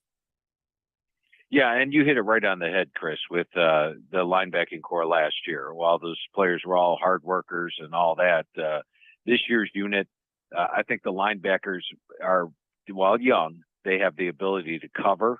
They have the ability to run and take, eliminate space, and then also rush the passer. So we're getting better athletic linebackers in there, and they're not losing all conference players at the linebacker position. And you look at, some of the guys you talked about up front. I mean, losing Strahan last year for the entire season in week 2, that was a big hit to the defensive line.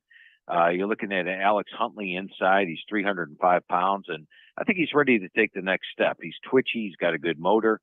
Hemingway is a guy that plays on special teams, which I like, and he plays inside, can also play defensive end.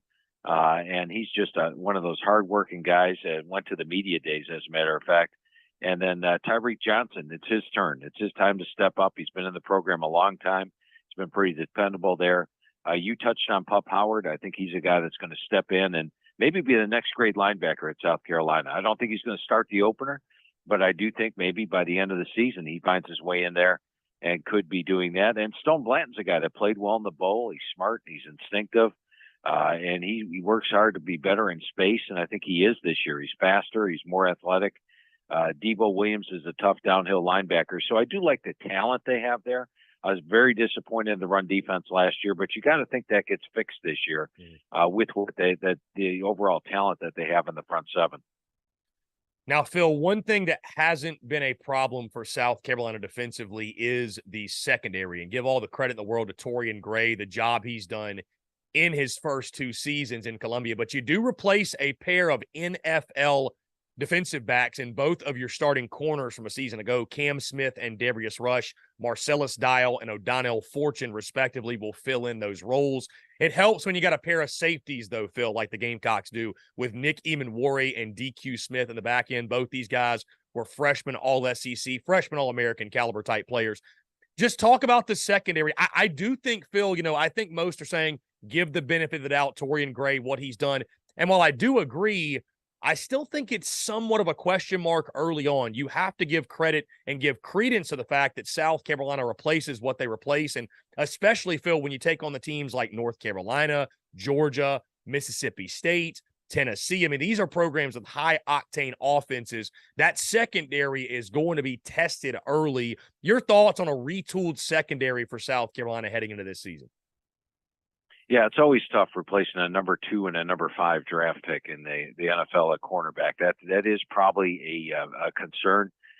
You look at the fact South Carolina has finished strong in the pass defense, number 26 in 21, and then last year number 17 in my pass defense ratings, and that was despite being plagued with injuries throughout the year. Safety Roderick was out for the year after one start, and this year they actually returned 4 guys with starting experience. And Smith and Nick in the safety spots. I mean, Nick was a freshman All-American. He's got great size at 6'4", 220. He's got great range, a really good tackler. And Smith is a guy that was a high school quarterback and was thrown also into the duty as a true frost. So I think those two are going to make a heck of a safety combo for years here at South Carolina. Now, the corner is the position of question. O'Donnell Fortune, though, he got that interception for a touchdown in the bowl game. He really has all the tools. He's 6'1", probably has to keep his weight on. That's probably been the biggest thing. But I like the way he produced on the field last year. It gives you a good-sized corner. And then Marcellus Stiles, a guy that had a great game against Clemson last year, 3 interceptions. And both those two guys, I think, will fare well on the field this year. So I do look for another good secondary from South Carolina. Maybe not number 17 in the country, but pretty close to it. I think they'll be strong. In fact, I rate them the number 22 secondary in the country. Phil, Beamer ball was yet again a big part of South Carolina's success a season ago. I mean, when you have a punter like Kai Kroger, who's not just a weapon in the kicking game, but can throw a couple of touchdowns as well. The trickery, the kickoff returns, the blocked punts, what have you. It went so far in South Carolina's success. And as you mentioned in your publication, the Gamecocks, of course, ranked number 1 in special teams a season ago. And you have them ranked number 1 in the special teams units yet again heading into the 2023 season. Your overall thoughts of just how Beamer ball and special teams and the job that Pete Lembo has done has impacted South Carolina, and what Shane Beamer had to say about maybe what makes them just so successful, how they're able to tap into that and really take advantage of that facet of the game.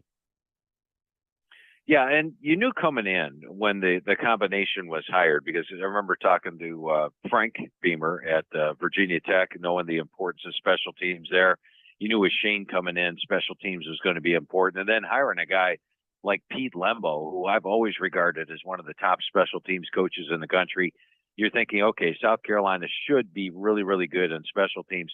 And that first year, they were number 18. Now, this is a unit that players, players want to play on special teams here. You get players like Donka Hemingway participating in their player, starting lineup that want to play on special teams. That's big.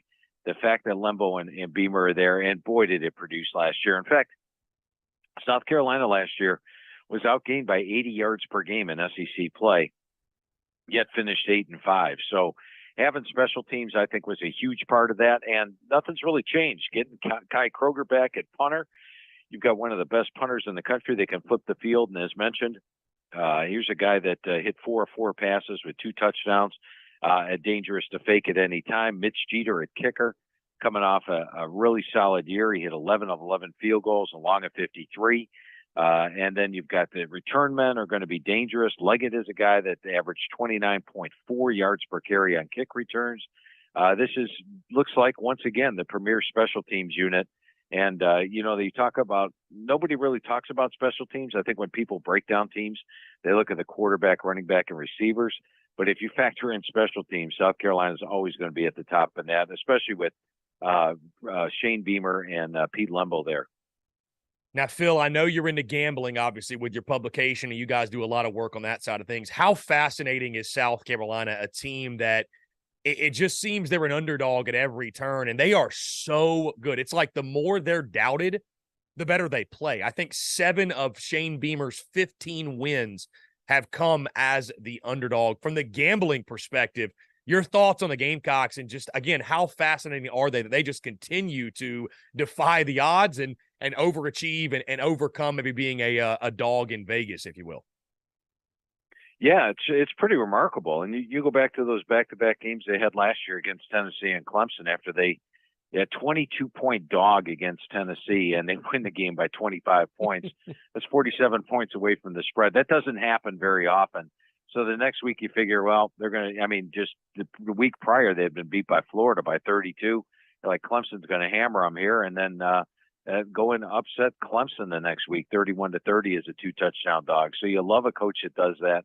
If you're talking gambling, you might think, hey, South Carolina on the money line anytime they're a big dog, because they have pulled the big upset. So that's a lot of fun to see. And, it helps going into games where I think the players realize, and nothing to do with gambling with the players, but the players realize, hey, we were a big dog here. We were a big dog here. We pulled the upset. They go into the game believing they can win. Remember Florida back in 2021, a 20-point dog. They won the game by 23 points. So this is a team that I believe Coach Beamer has them coached up. Hey, I don't care who's favored, who's the underdog. We got a chance to win this game. And the players are now buying into it completely. Now, Phil, finally on South Carolina, and then we'll get into the SEC more so. You mentioned the schedule is much more difficult this season than it was a season ago. Of course, you open up with North Carolina in Charlotte. College game day will be there. Clemson's still on the schedule. You have to travel to Georgia, to Knoxville, to College Station as well. And as you mentioned, Phil, the Gamecocks last year outgained by 80 yards per game in SEC play, but yet again, able to overachieve thanks to special teams and overcome, finishing outside of the top 100 rush offense, rush defense. It appears you feel confident that South Carolina, will overachieve yet again. The over-under in Vegas is set at 6.5, 6, depending which book you look at. What do you think clicks for South Carolina? Because I think the thing that, makes me somewhat cautious is, to your point, I think there's a reason the computers and Vegas, they maybe don't look on South Carolina as highly because of the numbers that I just mentioned. But the bottom line is this, to your point, that Shane Beamer and company, they continue to find ways to win ball games, whether it's being opportunistic on defense, it's special teams, it's making the big play in a key moment, it's pulling the big upset, what have you. Do you think that continues? Is South Carolina able to just continue to win the special teams facet or be opportunistic on defense? Or do you see them making significant improvements on one side of the ball or the other on both sides to overachieve and exceed expectations yet again? Yeah, first of all, I do not expect South Carolina to get outgained by 80 yards per game in SEC play again. I think their offense is going to be more potent, more resembling what they did at the end of the season last year. Rather than a game like Florida where they struggled and had 11 first downs. You remember the Texas A&M game, even though they won that thing, it was mostly due to special teams and some turnovers, only 13 first downs in that game. So there were games where they struggled last year. I don't see those games this year. So I don't think they get outgained by 80 yards per game. I also think the rush defense will be better. That's 1+ going in their favor.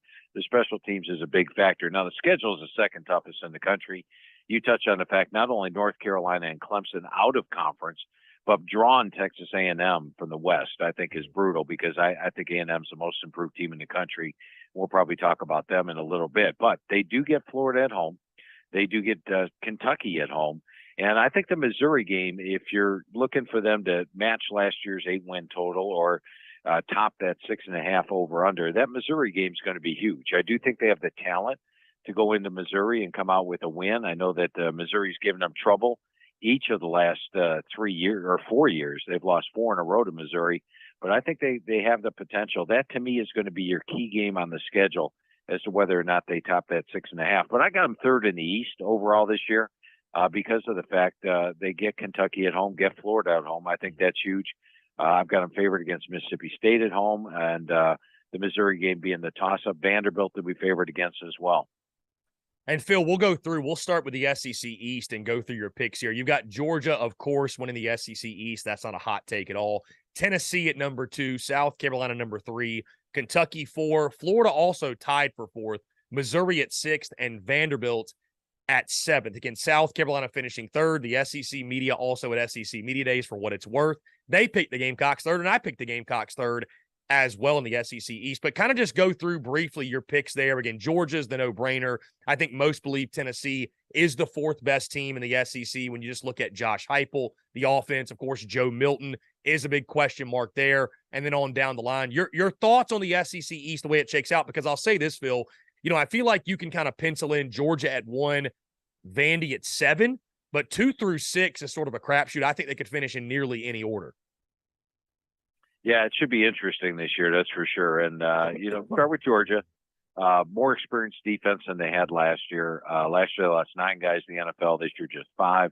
They lost fewer number 1 draft picks. And going over the Georgia team, they felt better about the experience level of the defense. Number 1 offensive line in the country, number 4 receivers. I mean, they bring in Mississippi State's top receiver, Missouri's top receiver. And I think Carson Beck will be a Heisman candidate at the end of the year. They're going to be a double-digit favorite in every game with the exception of Tennessee, where they might be a touchdown favorite. I do think they win the East. With Tennessee, the key for them is going to be Joe Milton and the interception total. Last year, Hendon Hooker, 27 touchdowns, just 2 interceptions. Can Milton come anywhere near that? That's going to be the key. But I think overall, their defense is a little bit better. The offensive line's good. The receiving core is dangerous. And the running backs, one of the more underrated groups. They don't have that star running back, but they got a lot of depth. I do think Tennessee comes in second in the East. With Kentucky, I think they get an upgrade at the quarterback spot. I was nonplussed with Will Levis last year. I think Devin Leary coming off the injury that he had last year. They bring in Ray Davis from Vanderbilt at running back. Kentucky should be a better team this year. Now, they have to play, Mississippi State on the road, South Carolina on the road. They get Alabama at home. They get Tennessee at home. Those are games they could potentially be underdogs in as well. So they could very well be a dog in 5 of their SEC games this year. But I think Kentucky will be a strong team and at least match last year's record. With Florida, there's not a lot on paper to like. They're only number 109 on the experience chart. They only have 11 starters back. Their over-under win total is only 5.5. The expectations are extremely low for the Gators this year. But going over the team with Coach Napier, he's pretty pleased that this is a situation. He's like, go ahead. Hope everybody picks us low because we're going to surprise some folks. And I had my doubts on Graham Mertz at quarterback going there. I didn't know if he was a good fit for the system. But Coach Napier is high on Mertz. And Mertz has a very high IQ. He's one of the hardest workers on the team. He's got starting experience at Wisconsin. And if you remember that first game he had against Illinois, I mean, everybody was projecting him as a first-round draft pick. Maybe he can have a Spencer Rattler type of year and really improve in this season with Florida. Missouri's dangerous because they got the bulk of their team back. They're number 8 on my experience chart. They got 8 starters back on defense, 7 on offense. Should get more improved quarterback play. Still a little wondering about the running back room there. But Luther Burden should have a bigger season this year. But I still picked them 6. And then Vanderbilt, I really love the job Clark Lee's doing. I mean, beating Kentucky and Florida last year, that was great. I had them more competitive on the field, 15 starters coming back. It's a job I wouldn't take, the Vanderbilt job because of the academic situation and the lack of transfers. But I got a feeling he's going to get another couple upsets or 2 this year. Now, Phil, moving to the SEC West, let's start at the top here really quickly and focus on these top 2 teams, Alabama and LSU. You've got the Crimson Tide winning the SEC West over LSU. And I'll just simply ask you why. I think that's one of the most highly debated topics of this offseason is going into the year. People are kind of split between Alabama, LSU, who wins the West. Bama with the questions at quarterback. Nobody knows who's going to start right now. You lose Bryce Young. You lose Will Anderson. You lose Jamar Gibbs.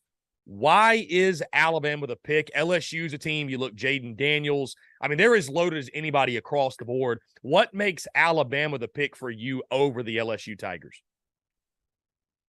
And actually, Chris, I'm going to include Texas A&M in the conversation. I don't think it's just 2. It's 3 teams in the West this year. Start with Bama. I'm not going to be the guy that's left at the end of the year watching Nick Saban win another national championship and not have him picked to go to the playoffs for crying out loud. I mean, they had a miserable year last year. They went 11-2 They had 2 losses on the final play of the game. Tennessee kicking that field goal after Alabama missed a game-winning field goal, and then LSU winning in overtime. So it's not like they were a bad team last year. Now, on paper, I don't like them. They're only number 127 on the experience chart. As you mentioned, they don't know who their quarterback's going to be, but they got 3 really good quarterbacks in Tyler Buckner, Jalen Milroe, and Ty Simpson. I think whoever wins the job will have a good year. Nick Saban's recruiting. You know the way Nick Saban develops his teams. And this is the year he's most dangerous. It's one of those rebuilding years. They're not preseason number 1 like they have been the last 2 years. In fact, he's only won 1 national title when preseason number 1. But make him not preseason number 1, that's when he's most dangerous. Also, they get that big game against LSU at home. They get Tennessee at home. If you follow Alabama in the last 2 years, they've struggled on the road. That is where they've had their problems. They lost to Tennessee and LSU last year on the road. They lost to A&M on the road, and they've had a lot of close calls on the road, but not at home. They're dominant at home, and that's the reason I went with Bama. Now, as far as LSU, there's no doubt this year's LSU team is better than last year's LSU team. Brian Kelly's a second-year head coach, and I talk to so many head coaches every year. Every second-year head coach will tell you how much better shape they're in. They now know the players know their systems. And with LSU, they've got a lot more returning starters than they did last year as well. Jaden Daniels really came on. I think that Florida game was the game that turned his season around. And he was dynamic there and then much better the rest of the season. Should be one of the SEC's best quarterbacks. I like their defensive line led by Wingo. I like their linebackers led by Perkins. Very talented at all positions. But they do have to play Alabama on the road, which is going to be tough. I also have to play Ole Miss on the road. And, of course, wrap it up with A&M. But I think LSU is a legitimate contender in the West, a legitimate national title contender. And then Texas A&M is a team I think that's just way off, way under the radar. You know they've been recruiting to the level of Alabama and LSU and Ohio State the last since Jimbo Fisher got there. No doubt about the recruits. And last year they went 5-7. But a couple of things about that. Last year when I was going through the team with Coach Fisher, like the offensive line, for example, he said, Phil, we're going to have one of the best offensive lines in the country next year would be his final 2 words. They were number 124 in my experience chart last year, one of the least experienced teams in the country. You look at them last year, they lost their top wide receiver, Anaya Smith, week 4. They used 3 different starting quarterbacks due to injury. Connor Weigman really came on at the end of the year. They had injuries on the offensive line. One game they started 3 Frosh. They had injuries on the defense. And yet, even in that year, 5-7, they beat LSU 38-23. And they're on Alabama's 2-yard line at the end of the game, down by 4 points, chance to win on the final play, and they just come up short. Or else they could have knocked off both Alabama and LSU last year. They have the talent to play with the big boys. They get Alabama at home. I think it's Alabama's one game on the schedule that I don't have them favored in this year. I've got the game rated as a toss-up. And I would say they're a legitimate contender in the West this year. So keep your eyes on A&M as well as LSU and Alabama. High expectations, Phil, in College Station for sure. And again, like you mentioned, a lot of reason to be excited about what they've got coming back. The rest of the West, Phil, you got Ole Miss at 4, Arkansas at 5, Auburn at 6, and Mississippi State at 7. And like I mentioned about the East, same applies to the West, Phil. I mean, 4 through 7 could really finish in any order, and the storylines are abound with Lane Kiffin, KJ Jefferson at Arkansas, maybe the best quarterback in the SEC, the Hugh Freeze effect, which we're already seeing take place at Auburn, and then Mississippi State beginning a new era with the loss of the late, great Mike Leach. Just run through your picks for the West and why you selected them the way you did. Yeah, with Ole Miss, I did a great article on philsteele.com. I had never really – I put the experience chart in the magazine all these years. I've never had time to actually go back and see how the experience chart does. Well, 2 things I found, and there's 2 different blogs on philsteele.com. Just go check out the daily blogs. Click back to the blog about the experience chart. But the first one is the teams that are in the top 25 or 30 on the experience chart generally are improved the next year. And then the second one was teams that make a drastic jump on the experience chart. I talked about Texas A&M. They went from number 124 on my experience chart up to number 14 this year. They've got 10 starters back on offense, 10 on defense. Well, Ole Miss made a similar jump. They were number 118 on my experience chart last year. This year, they're number 27. So check out those 2 blogs on philsteele.com. But talking about Ole Miss, I think their biggest improvement is going to be at quarterback. Jackson Dart, an okay year last year, but he wasn't your typical Lane Kiffin quarterback. Talking to the staff this year, I feel he will be. He is a much improved QB. They've got Judkins in the backfield.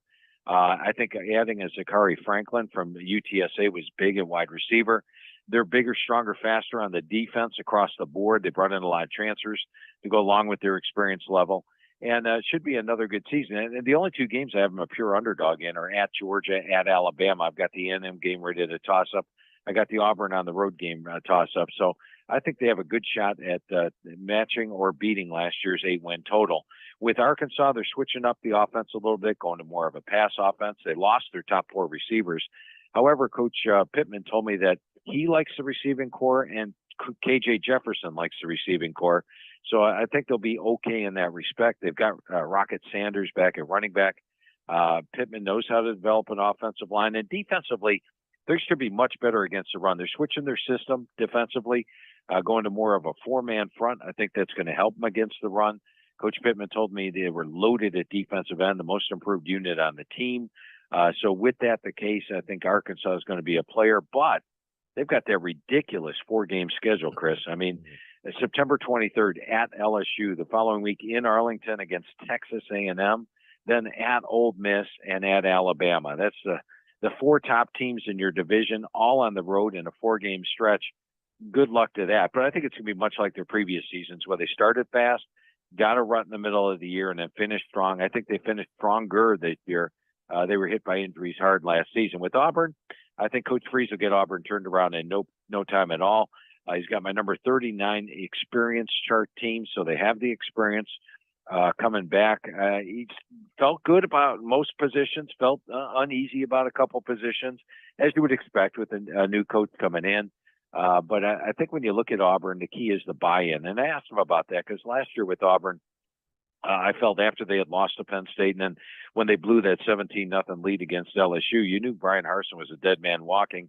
And were the players even listening, when Harsin and his coaching staff were talking, knowing they weren't going to be there? I don't know why they left them hanging so long. They finally switched to an interim head coach at the end of the year. Players bought into Cadillac Williams, and they played great at the end. I asked him what the buy-in was. He said it's strong. So I think with a strong buy-in, a more experienced team, I put Auburn on my most improved list. I think they go from 5-7 to making a bowl game this year. I don't consider them a contender in the SEC West, but I do consider them a contender for that 4th spot. And then with Mississippi State, I like the talent. I like talking to Coach Arnett. They are going to run the football more this year, but it also means that Will Rogers is going to throw the football downfield more this year. Last year he hit 68% of his passes. It's a different offense, much deeper routes, and also more of a run game. The defense comes back a veteran group. The thing and the reason I've got Mississippi State ranked 7th in the West is purely the schedule. They're going to be an underdog when they go at South Carolina, at Arkansas, at Auburn, and at Texas A&M. Their home games, they've got Alabama and LSU at home. So they're actually going to be a dog in 6 of their SEC games. Now, can they pull an upset or two? Sure, but it is Arnett's first as a head coach here. And we shall see if he is able to pull some upsets. But they've got the toughest schedule of any team as far as conference play goes. Phil Steele talking college football with us. Phil, let's look at your preseason top 40. And I want to note, obviously, as you mentioned in your magazine, the top 40 is based on where you project teams to finish in the final rankings. That is important to note. And you've done very, very well, as you mentioned, over the past 10 years. 495 of the 576 teams that you have listed in your top rankings have made it to bowl eligibility, a solid 85.9%. So again, you know what you're talking about. You know these teams as well as anyone. Your top 4, though, specifically, you've got Georgia number 1, the Clemson Tigers at number 2, which I think is going to be considered a bold pick compared to maybe the rest of college football, the talking heads. I'm not exactly sure Clemson's being mentioned up there as a college football playoff team. Michigan number 3, Alabama number 4, and you go as far as to mention you are calling for the first three-peat national champion in the Georgia Bulldogs since Minnesota did it back in 1934 to 1936. Phil, I think that was the first year your magazine may have dropped. I don't know. Either way, explain your top 4. Again, Clemson at number 2 is interesting. Georgia's the pick to win the national title. And again, you've done very well over the years at calling these. So 1 through 4 for you. Just talk about that and what makes Georgia the pick to win their 3rd straight. Yeah, Georgia, it's the talent and the schedule. As I went over at Georgia, they've got the more experience on defense than they were last year. I think when you look at their schedule, double-digit favorite in every game. Carson Beck will be a Heisman favorite at the end of the year, number one offensive line, and they know how to win games. And now, do keep in mind, they could have lost to Missouri last year easily.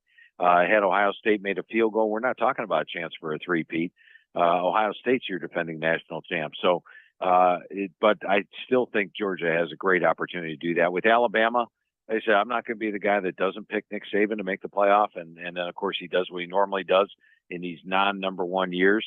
And I think they have the talent to get there. And then the other two teams, the Big Ten East was very tough to call. You have Michigan. I actually rate Ohio State the number two most talented team in the country. If you look at my power poll in the front of the magazine, I've got Michigan number 3. And I've got Penn State number 5. So my original thought process, it was, I'll take whichever team hosts the other two. That'd make it pretty easy. Unfortunately, Michigan has to play at Penn State. Penn State plays at Ohio State. Ohio State plays at Michigan. But of the three teams, Michigan's got the best schedule. I also think when you look at Michigan, this is Jim Harbaugh's best team he's ever put on the field. They're number 7 on my experience chart. Of all the main contenders, they're one of the few that actually has a veteran quarterback in J.J. McCarthy. They're going to unleash him a little bit, let him throw the football down the field. They got my number 1 rated number 1 rated running back core in the country, number 2 rated offensive line, and defensively they're going to be solid across the board. So I went with Michigan to make the playoff out of the Big Ten. And then, as you mentioned, I saw a lot of preseason top 25s at the start of the year, and I saw a lot of them that didn't even have Clemson in the top 10. But after going over the team with Coach Sweeney, the thing I found out defensively, remember that 2018 defensive line they had, which was just loaded with NFL players. Well, he said this group doesn't have the star power of 2018, but the group's actually deeper in talent and experience. You're looking at Tyler Davis, Aurora, Thomas, Page, Williams. I couldn't even put Peter Woods as star of the spring game, a guy who I think is going to have a major impact this year. I couldn't find a spot to list him as a starter, but he's going to be one of the top players in college football. So this is a loaded defensive line, the best unit out there. They have my number 2 set of linebackers with Carter and Trotter back. You look at them offensively, I think Cade Klubnik does have a big year, lives up to his PS number 1 billing. They've got Shipley and Maffa at running back. The offensive line is a veteran group, and the receiving core looks upgraded. They've had average receiving cores the last couple of years. I think it's improved this year. And then you factor in the schedule. They've only lost 1 game in Death Valley the last 6 years, and they get both Florida State and Notre Dame at home. So I do have Clemson favored in all 12 of their games this year. And yes, Gamecock fans, sorry, got them favored at South Carolina, but not by much, but I still have them favored. But yeah, I've got Clemson running the table at 12-0 and making the playoff this year.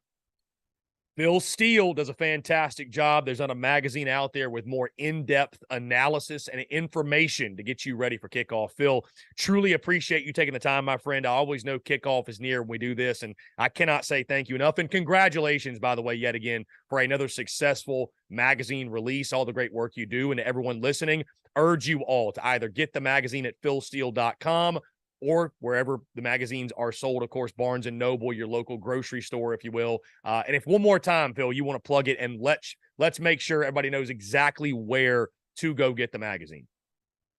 I appreciate that, Chris. I always appreciate doing the show with you as well. I enjoy talking someone as knowledgeable on South Carolina football as you are. But let's talk about the magazine real quick. The only 2 brick and mortar stores you can find it at are Barnes & Noble and Books A Million this year. We went exclusively with those 2.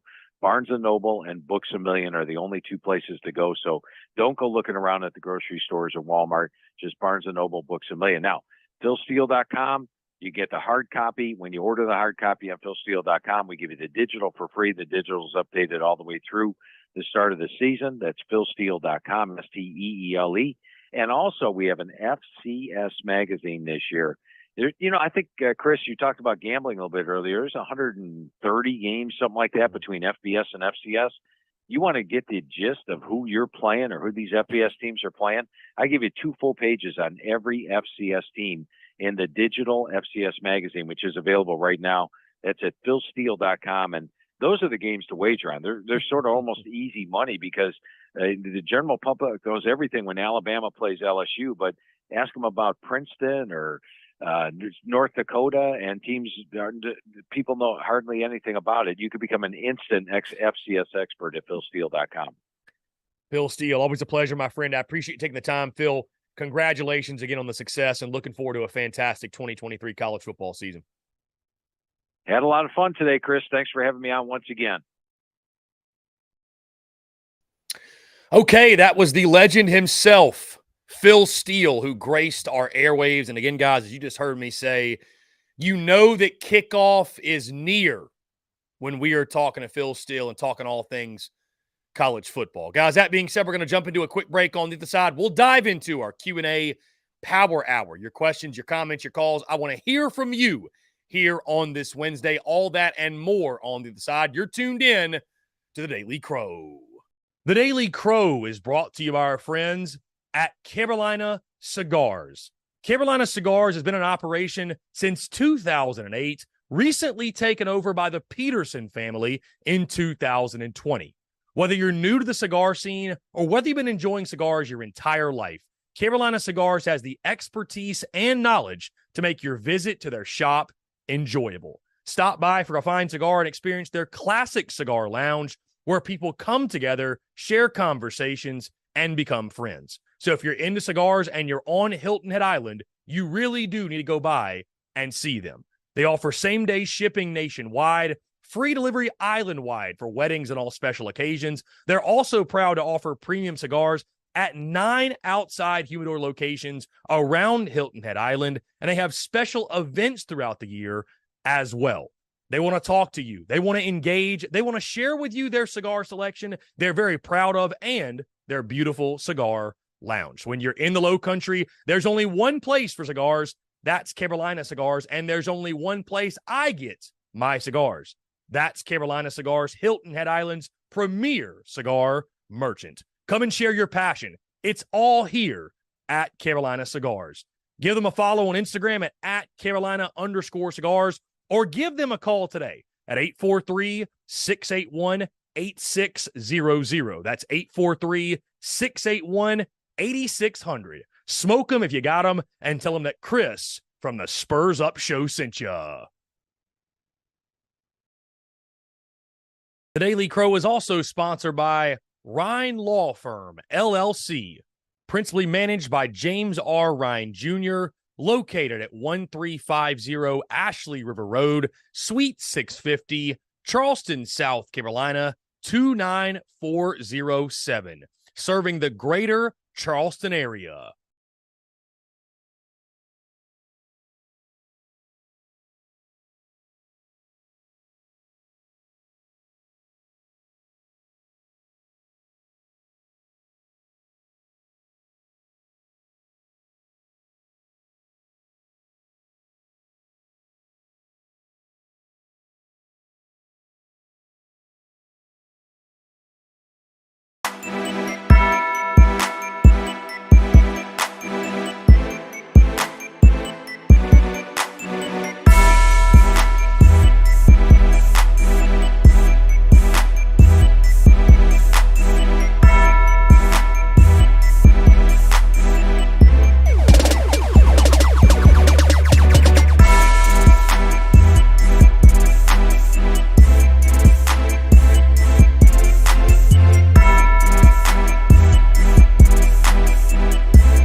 Muscle Dougie, ho.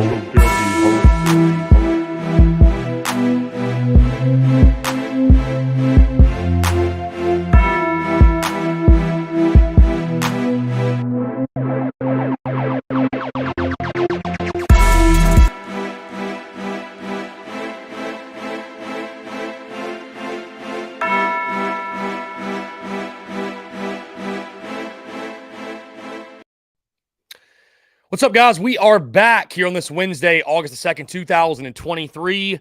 And give me just 1 second here. We're calling an audible here. We got to get the phone lines hooked up for you guys. We're taking your questions, comments, calls, 843-790-3377.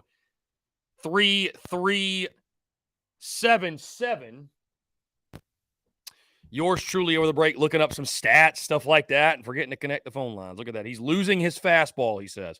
Either way, guys, again, appreciate you all tuning in. I want to say thank you again to Phil Steele, man. What a great conversation. And, such a blessing. Hey, Chris. All right, there we go. We're connected. 843-790-3377. Again, we are taking your questions, comments, calls, but it's truly such a blessing and something I'm grateful for that we get to have a guy like a Phil Steele on the show, who, again, is just one of the best in the business. You all are familiar with his magazine, and especially want to say thank you to Phil because he's been coming on the podcast since, we were a very, very small entity. And so for a guy like Phil, who's so good at what he does, so high up in the profession, to take time to chat, to conversate, not just Gamecocks, but all things SEC football, man. It's a really, really cool thing, and I truly appreciate him doing that. Again, guys, appreciate you all. We're going to get into your questions, your comments. I see Peyton Smith says, what's up? Spur Daddy up in here. Let's see. Braddock843 said, it's so close to the most wonderful time of the year. Indeed. Cannot wait, man. Cannot wait. Cannot wait for kickoff because I even get to a point, guys, to where I love the preseason content. The preseason content is a lot of fun, no doubt. And so I'm not to this point yet because I do love the preseason in the sense of what it serves as a tool for us to hype up the season and give our thoughts, opinions, takes, predicted records, all that good stuff. But you give it about a week or two, and even I will get to the point where I'm like, okay, I'm tired of talking about it. Let's get to kickoff. Let's see it play out in the field, and let's react to it. So cannot wait for kickoff as we actually sit, guys, today exactly 1 month away to South Carolina kickoff. 31 days until toe meets leather in Charlotte, North Carolina. Anyways, guys, you guys have been flooding the comments, flooding the YouTube chat again. You can call in as well, 843-790-3377. That's 843-790-3377. Spur Daddy says, I've watched the replay of the Carolina Clemson game about 5 times, and it gets better every single time. Lady Bree TV said Leggett is going to have a great year. Certainly possible. Certainly possible. Spur Daddy back on the Clemson game says favorite play of the game is the Juice Wells third down play to seal the win. I still get goosebumps watching that. Yeah, I mean, how could you not, man? What a great win that was. What a great win that was. Lady Bree, most everyone's talking about Leggett, his teammates, and analysts. Yeah, I mean, there's when you're looking in the room and you're looking for breakout candidates, Xavier Leggett makes sense. I mean, he just does. He makes sense. So let's jump to the phone lines here. Call from Rebecca. Rebecca, what's going on? How are you? Good. Hey, I'm letting y'all know that I'm headed to South Carolina right now. You're headed to South Carolina right now. Mm-hmm. Very nice. I let the listen. Yeah, I think we saw you commenting, or either you or your man Will commenting in the chat. Yeah, that was Will because he's got it on his phone. So I thought I'd call before I hit a dead spot where you ain't got no phone service anywhere. You know what I'm saying? Indeed. I know what you're saying, Rebecca. I know what you're saying. Yeah, so I thought I'd tell you. We're going to what? We're going to Columbia. Yeah, we're going to Columbia. We'll be down there in Columbia. far as I know. Very nice. Chris, if you can, get with me later on and we'll see if we can meet up. Will do, Rebecca. What are y'all's plans again? What are y'all doing in Columbia? Is it just vacation, or is there a reason y'all are in town? Vacation, that's Vacation. all. We're just going to the stadium, might go to the zoo, the Columbia Zoo, because I'm wanting to get the pastor's wife a little something because she loves giraffes. I thought, well, I'll get her a little giraffe or something with giraffes on it while I'm at the zoo. Nice. Gotcha. I do love my pastor. I know you do, Rebecca. I know that's a thing for sure. I know you do. I know that's a fact, no doubt. Right. So that's the reason why I was like, so I thought that'd be good, and I thought we could stay in Aiken too, but I don't know for sure. Mm-hmm. Well, I'm sure y'all have a really good time. Yeah, I'm sure y'all have a really good time. Yeah, just get with me on Facebook later on, Chris, and see where we're at, and see if we can meet up somewhere. Let's do it, Rebecca. Hey, Me and Will. Yeah, you and Will be good. Y'all have a blast. Oh, we will. Go Gamecocks. Go Gamecocks. Appreciate you, Rebecca. Take care. All right, bye. Great stuff from Rebecca as she enters the great state of South Carolina. Let's see. Bake SC 803 says Carolina Rise or Garnet Trust. My response is, why not both? I mean, I don't think there has to be some sort of division, or I think that would be the wrong attitude, Bake SC, to take. Like, whatever is your preference. I mean, that's fine, right? Like, that's whatever's your preference, whatever you prefer, so be it. But to join one and then say screw the other, I mean, I don't think that's at all the attitude. I mean, that both of those entities should be uplifting each other, and both the people that, if you're a member of one or the other, like, there's no room for throwing any sort of negativity or hatred at one side or the other. I mean, I've seen that at times over the last couple of years as NIL has evolved and the collectives have become a much bigger force. I've seen people that are part of one or the other, like, bad mouthing the other entity. And I just don't know the value in that. Like, I don't get that. So I would say, to answer your question, Bake SC, Carolina Rise, or Garnet Trust, it's really whatever you prefer. I think both are doing great things in the Gamecock community. So let's see. We'll get back into your questions.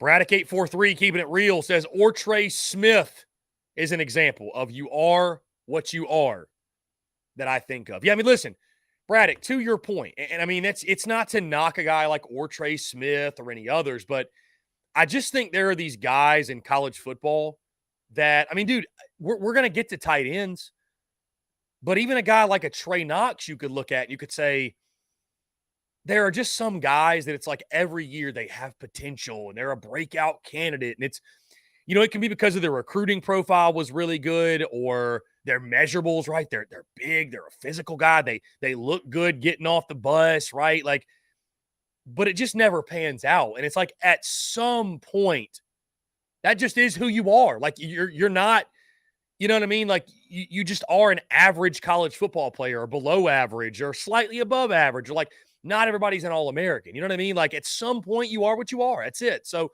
I talked to somebody, what was it, 2 days ago, or God, I'm trying to recall the conversation. I've had so freaking many of them, I forgot who it was. But I was talking to somebody, and they're like, Spencer Rattler, Chris. I look at Spencer Rattler as, man, it was SEC Mike. Anyways, you guys will hear that conversation in a couple of weeks, but was saying, Chris, you look at Spencer Rattler, I mean, at this point, he just is what he is. Like, he is what he is. You know what I mean? Like, this isn't his first rodeo, and to expect guys to come out and just to completely reinvent themselves and to be something they haven't been their entire college careers is maybe a little bit unfair and maybe not realistic. So I'm not saying that's the case for Xavier Legette. I'm not saying it's the case for Trey Knox, but I'm just saying there are guys like that it's like you just keep waiting on them to pop and they just never do. Like, you know what I mean? They just never do, flat out. So, I mean, I hope that that's not the case with a couple of guys, but Trey Smith is a really, really good example. I will say that. So, let's see. I love how one of the topic of conversations earlier in this show, it's like war in the comments. It's like between commenters, if you will. Let's see. Will Corb, Nick had a 75-yard tutty last night. Yeah, he did the season simulation series. Isn't it wild? Like, as crazy and as silly and as dumb as the season simulation series is, South Carolina in that sim right now is 3-3 and 2-2 in the SEC. Exactly where I have them picked. Exactly where I have them picked. So, let's see.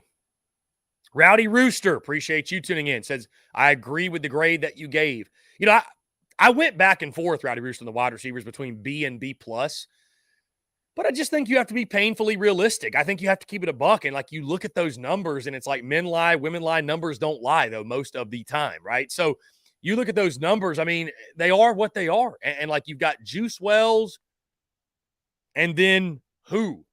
And then what? Like, what guys do you have in that room that you can point to right now? Again, there's a bunch of dudes in there with potential. Like, no doubt. I get that. And I understand when we talk, we have to somewhat project. But when you're grading off of like what we know right now. You're grading off of what we know right now. And what we know right now versus what very well may happen are two different things. Like, there's a lot of projection, but like you can't convince me of guys like Xavier Legette, Eddie Lewis, Nick Harbor, Amarian Brown popping off. Like, they have not done it before. I mean, Eddie Lewis has done it somewhat at Memphis, obviously, but it's just a lot of projection with that room. So I almost gave him a B+, but I think B is fair. I think B is very fair because you've got one elite wide receiver, and then you got a bunch of question marks, and we'll see if they can answer those. There's certainly the potential in the room, as I mentioned earlier, but just a lot of questions. So, Spur Daddy, receivers have to create separation, and the line has to hold up long enough for Spencer to get the football down the field. Agree? Yeah, absolutely, Spur Daddy. Hey, there's talent in the receiver room. If the offensive line doesn't block, we'll get there next week talking O-line. Then none of that other stuff matters, right? Let's see. Lynn, our wide receivers were running lazy routes, not getting the spots, and weren't fighting for 50-50 balls, especially early last season. Got to do better. Why weren't they doing that, Lynn? That's my question. Why? Hunter Johnson, if the line can't block, then you have to draw up shorter pass plays. Football 101. Indeed. Might be a lot of dink and dunk this year. Rowdy Rooster, all I hear is a lot on the O-line, and yes, we got to be better. Quite a few of our sacks last year, though, were coverage sacks, and a few picks Rattler threw was because he had to force the ball. That's fair. That's fair still. 31 sacks is a lot. Lady Bree says, college sports aren't for me outside of football, and I can't stand the NFL, honestly. Just enjoy Gamecock football. Hey, listen, Lady Bree, that's fine with me. That's what we do here. That's fine with me. So, Lady Bree, you don't like SEC football then? Is that what you're saying? Like, you're just not – it's either Gamecocks or bust. That's what it sounds like you're into, which is fine, but I'm just curious. Let's jump to the phone lines here. From it's free. To accept. Lady Bree, what's going on? How are you? I'm all right, Chris. How are you? I'm doing well. I think this is the first time I've heard from you since maybe the week of the spring game. If not, then it was the season, I think. So good to hear from you again. What's going on? Good to hear you. It's good to just know football's coming on again. You know, I'm gonna have fun with that. But I'm probably gonna be a little busy this year. I don't know if I'm gonna be able to do the same as I was able to last year. But the one thing you were talking about the breakout players, and I said Legette in there, you know, in that because I think at the time we were talking about receivers specifically, and I was saying like he's the one for receivers. But personally, for me, and I keep saying it, I think we're all going to get to the end of the season and we're going to look back and be like, DK moving running back was like the best move of that kid's career. I think that's going to be a breakout player this year from the running back position, and he's going to really help us fill those question marks. I watched him run out of the running back position enough times, just a few times last year, to see that he can do it from there. There was one play, I think it was against Tennessee. The defense stepped up and tackled him, and the announcers go, "Man, what a hit!" And I'm like, "Yeah, from DK, he like leveled the dude." They were talking about like, "Oh, you could hear the thud and all that," and I was like, "Yeah," but it wasn't the defensive man; it was the thud. You know, he had that ability to like get those shoulders down, see the small little hole. It was just a little hole. He didn't get big gain out of it. He wouldn't have got nothing had he not got his shoulders down and just ran the dude over. And I think we're going to see a huge year from him from that position. I think he's really going to fill in that question mark for us a lot. So anyway, that's all I have for today. Like I said, I won't be able to, probably be that involved this year, but that's my one kind of preseason prediction is that we're going to get to the end of the year and that kid's going to be like the breakout, like, wow. Hey, well said. Well done. Bree, I appreciate it. I hope to hear from you more this football season for sure. All right. Y'all have a good one. Appreciate you. And to comment on Bree's call, by the way, great to hear from Bree again. You know, it's funny. I was asked a couple of days ago, I went on a show, a Georgia show, actually, our good buddy DGD podcast, and he asked me about which player on offense are you most excited to watch, intrigued to watch? Who's the player that people need to keep their eye on, like people need to know about? And so I sat there and I thought about it. And to echo what Bree just said, I'll say this. There's a lot of big storylines on the offensive side, right? There really are. There is nothing more fascinating, in my opinion, than Dakereon Joyner. And I'm fascinated by his involvement in the offense and what type of season he's going to have. Because, you know, folks have clamored for years that, hey, Five's not touching the ball enough. Where's he at? Getting the football at wide receiver, moving back to quarterback. That's not going to be a problem this year. Like, Dakereon Joyner is going to be a focal point of this offense. And so he's going to get every opportunity, I think, to prove like he's a legit playmaker and he can make this offense, this football team better by his presence being on the field. I'm just fascinated to watch Dakereon Joyner and just to see like what it's like. What is the Dakereon Joyner at running back experience like? I agree that I think the move to wide receiver, I think it was a move where you said, okay, he's not going to play quarterback for us. He's an athlete. Let's get him on the field. He's open to playing wide receiver. But I don't think Dakereon Joyner really ever was a wide receiver. And I think that's why you didn't see him much crack the starting lineup, didn't see him get a whole lot of reps, and the numbers followed suit. But he is a natural in carrying the football. We've seen it in his times in the Wildcat, at the running back spot. As I've mentioned previously, guys, we've taught running backs. I've taught Dakereon Joyner, setting realistic expectations, all that stuff. And I think that's what should be done. But it's fascinating to just see what type of season he's going to have, right? To see what type of season. And Lady Bree says, I'll get to this comment, got to be the best Gamecock we've seen. What a teammate. Yeah, I mean, Lady Bree, I described Dakereon Joyner as a folk hero in Columbia. And when I say that, by the way, I think that's the greatest honor you can receive as a college football player. Some call it campus legend. Some call it hometown hero, whatever you want to call it. But I look at Dakereon Joyner as a folk hero. You know, he's not going to be remembered as an All-American or he made this game-winning play, that one, whatever. You know, he had the Duke's Mayo Bowl. But he's not going to be remembered on a national scale, is what I'm trying to say. But in college football, like, that doesn't really matter. You know, for each individual fan base, that doesn't really matter. He's a folk hero. He's a hometown legend. And again, I think that's the greatest honor a college football player can really have, you know, my honest opinion. Like, truly it is. It's cool to be recognized as a Heisman Trophy winner, All-American, but like to be beloved, truly beloved by your fan base, I think that's a really cool thing. Let's see. Okay, guys, we're going to jump into a quick break. On the other side, I want to continue to hear from you. More of your questions, comments, calls, and more. You're tuned in to the Daily Crow. The Daily Crow is brought to you by our friends at Carolina Cigars. Carolina Cigars has been in operation since 2008, recently taken over by the Peterson family in 2020. Whether you're new to the cigar scene or whether you've been enjoying cigars your entire life, Carolina Cigars has the expertise and knowledge to make your visit to their shop enjoyable. Stop by for a fine cigar and experience their classic cigar lounge where people come together, share conversations, and become friends. So if you're into cigars and you're on Hilton Head Island, you really do need to go by and see them. They offer same-day shipping nationwide, free delivery island-wide for weddings and all special occasions. They're also proud to offer premium cigars at 9 outside humidor locations around Hilton Head Island, and they have special events throughout the year as well. They want to talk to you. They want to engage. They want to share with you their cigar selection they're very proud of and their beautiful cigar lounge. When you're in the Low Country, there's only one place for cigars. That's Carolina Cigars, and there's only one place I get my cigars.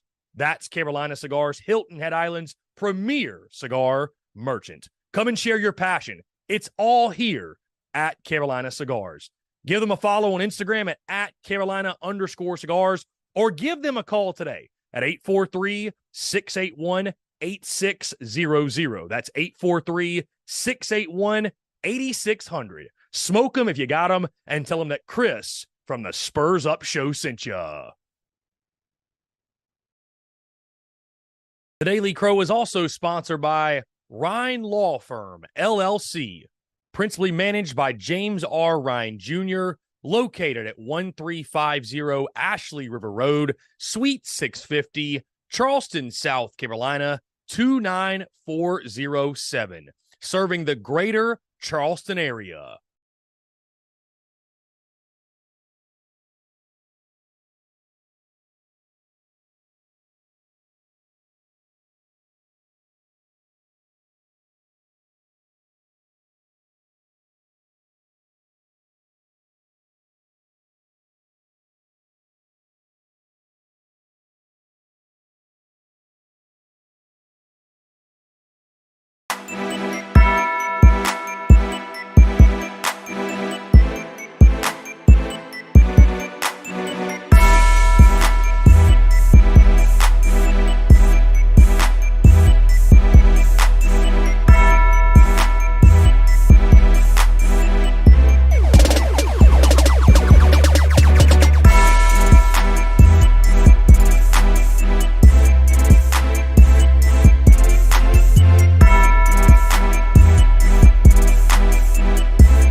Muscle Dougie, ho.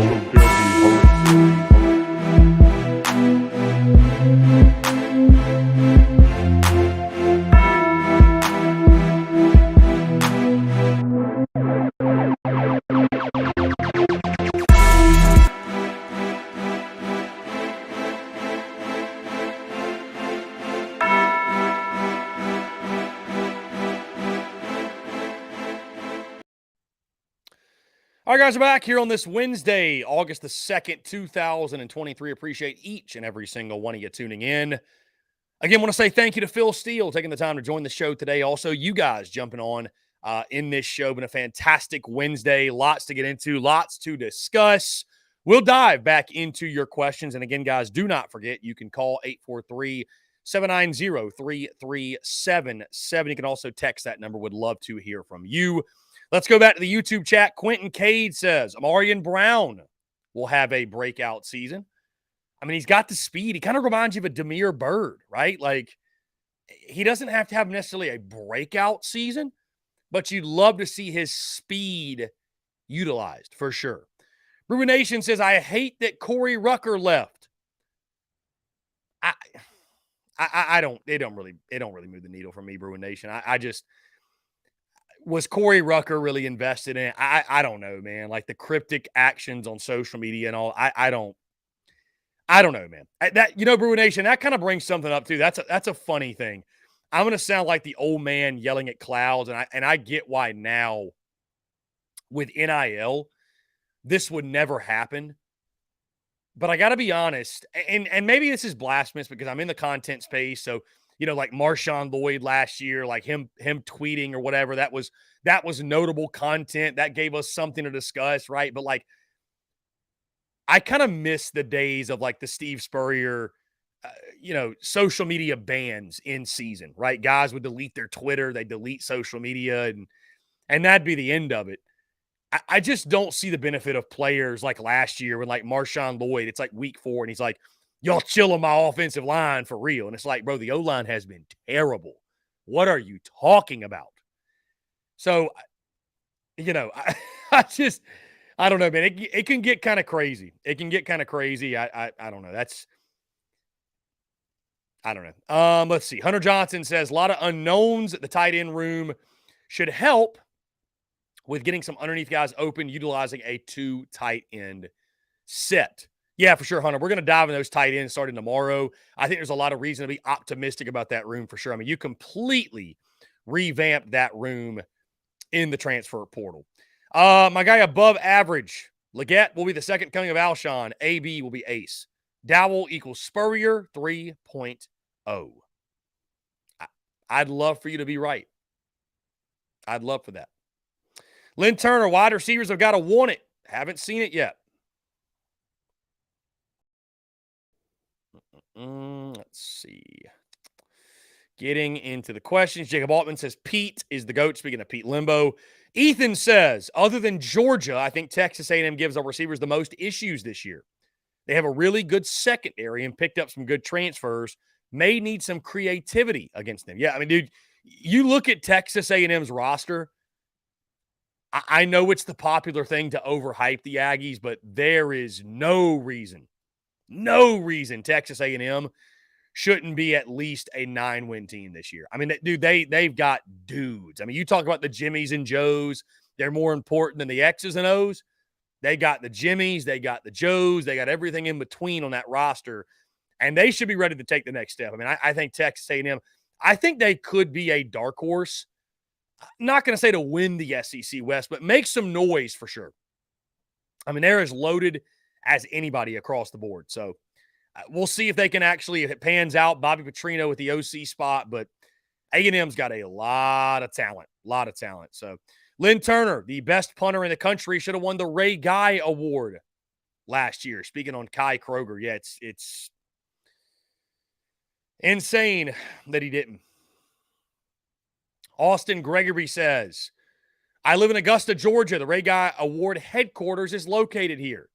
There were literally a caravan of people outside the building with signs protesting Kai Kroger not winning the award last year. My response, Austin, picks or it didn't happen.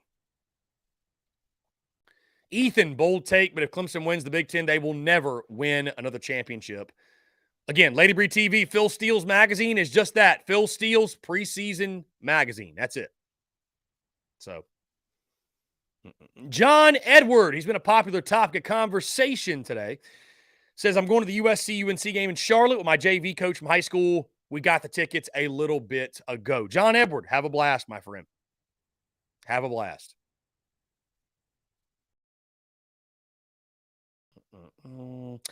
John Eber says Pac-12 is falling apart. Yes, so is the ACC. Florida State coming out today publicly, basically saying we want out. I think that'd be a good pickup for the SEC. I do. I think that'd be a good pickup. I'm sure Gator fans don't want to see it, but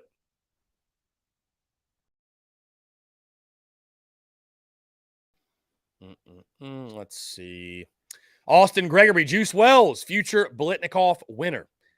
He's got all the potential in the world. He's got that ceiling, Austin.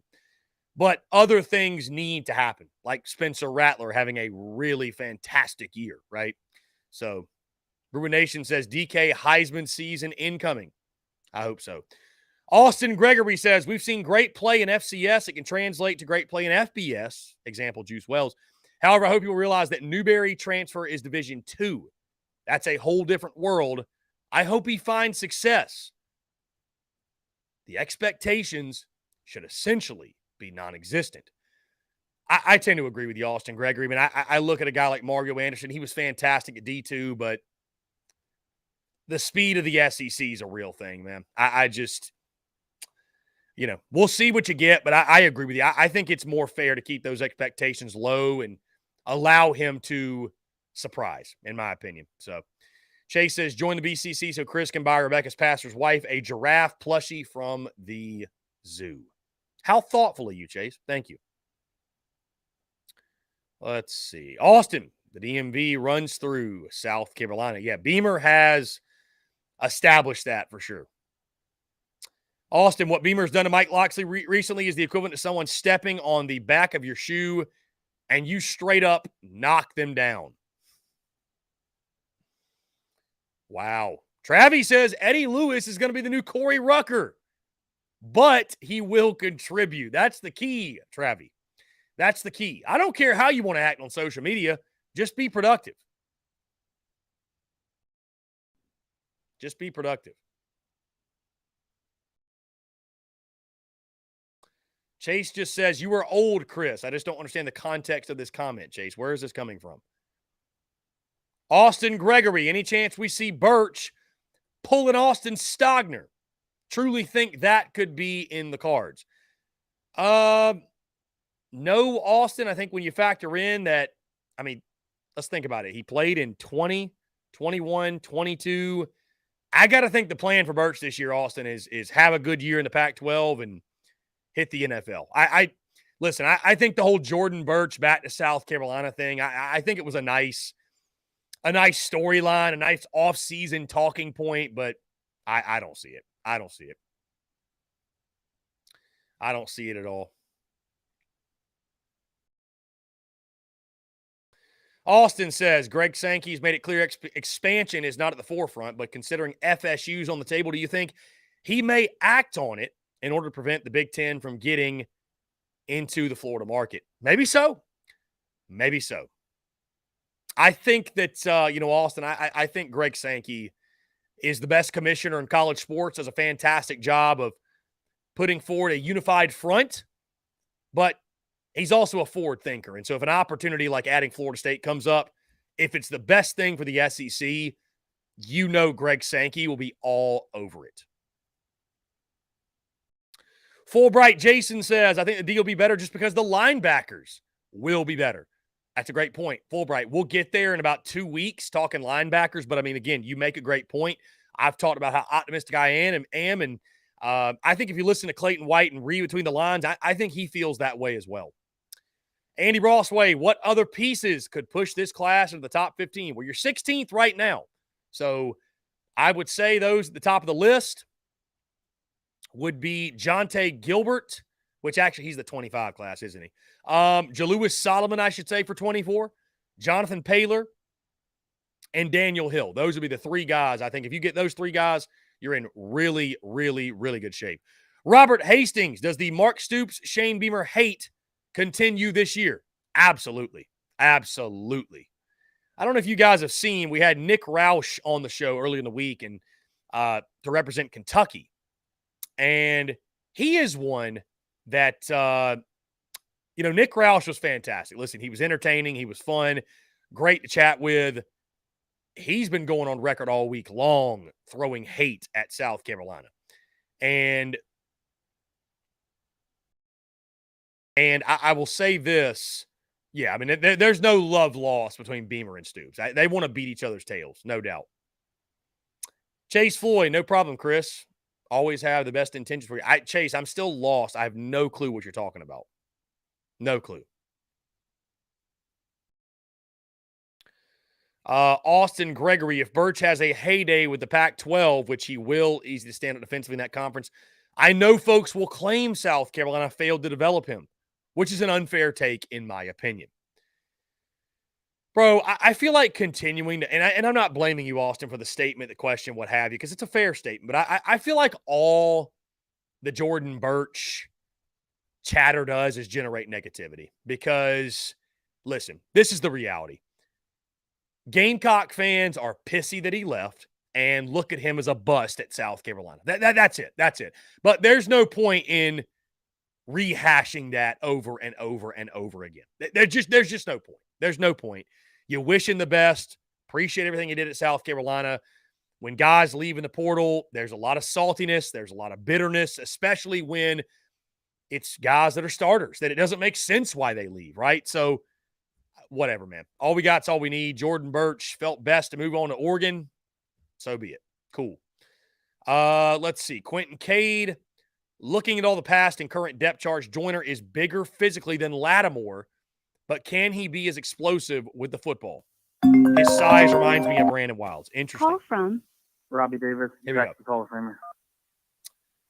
Robbie Davis, what's going on, my friend? How are you?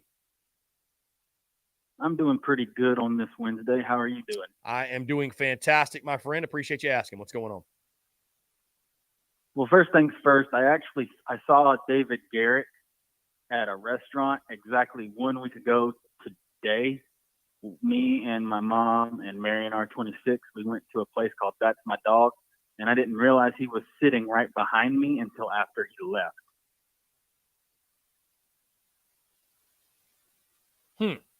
Really? Dave Garrick is an Yeah. awesome dude, man. I'm glad you ran into him. I didn't talk to him. He was gone before I realized that he was behind me. But anyways, my question is,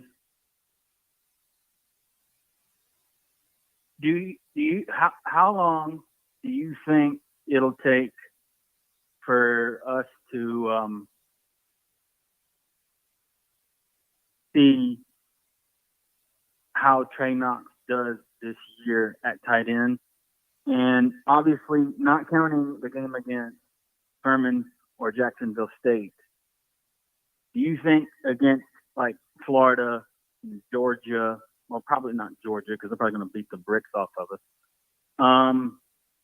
Florida, Missouri, and all the other conference games that we have, do you think he could very easily become a big-time weapon for us in a decent chunk of games this year? Yes. I mean, Robbie, we're going to get into the tight ends over the next 2 days, but I mean, I will say, I think that's why you brought Trey Knox in, is to be a weapon. I mean, obviously you're looking to replace the production that Jaheim Bell gave you. And folks don't want to hear that name. That's almost like a dirty word in Columbia, but it's a talking point. And that'll be something I bring up over the next 2 days, like I said. But, you look at Trey Knox, he had been a solid player. He had been a solid player at Arkansas, never really popped the way they thought he would. But, coming to South Carolina, playing for his position coach at Arkansas, Dowell Loggins, and being in this offense where they're going to utilize the tight end. I mean, I don't see why. And, you saw him in the spring game, the way they targeted him. So I don't see why he can't be a big-time playmaker. I think, again, that's why you brought him to Columbia in the first place. Yeah. And all I'm going to say is this, okay? I was watching the simulation last night, and Dale was talking some crap about me. So all I'll say is this. Dale, if you're listening, do not poke the bear, okay? Do not poke the bear because this bear will bite back. This bear will bite back, Robbie Davis says. I hear you, man. I hear you. Hey, sometimes you got to check some folks. I don't know. Sometimes you got to do it, Robbie. I respect it. I originally wasn't going to say anything, but whenever I saw the comments he was making, I was like, okay, I got to do something. All I wanted to say was that. Don't poke the bear. Do not do it. I love it, man. I love it. I love it. We need a Dale versus Robbie cage match immediately. And seeing as you will be as non-biased as possible, you'll referee the match. Indeed. Indeed. And there would be stipulations. Loser does not call into PDC for a whole year. Wow. Robbie, that is a hell of a wager, my friend. You are confident you're going to kick his ass, is what you're telling me. Yeah, I'll give him a good old South Carolina butt whooping.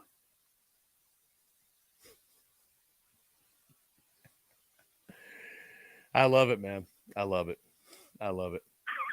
Incredible stuff. And also, before I get out of here, I definitely, like I said the other day, I definitely believe that Rattler is going to prove that the first 10 games last season were an absolute fluke. Mm-hmm. He's going to show all the people that are saying, you know, he's not that good of a quarterback. He's not going to be that good of an NFL quarterback. He's going to prove people like, okay, I'm going to show y'all that last year was a fluke. Mm-hmm. If he does that,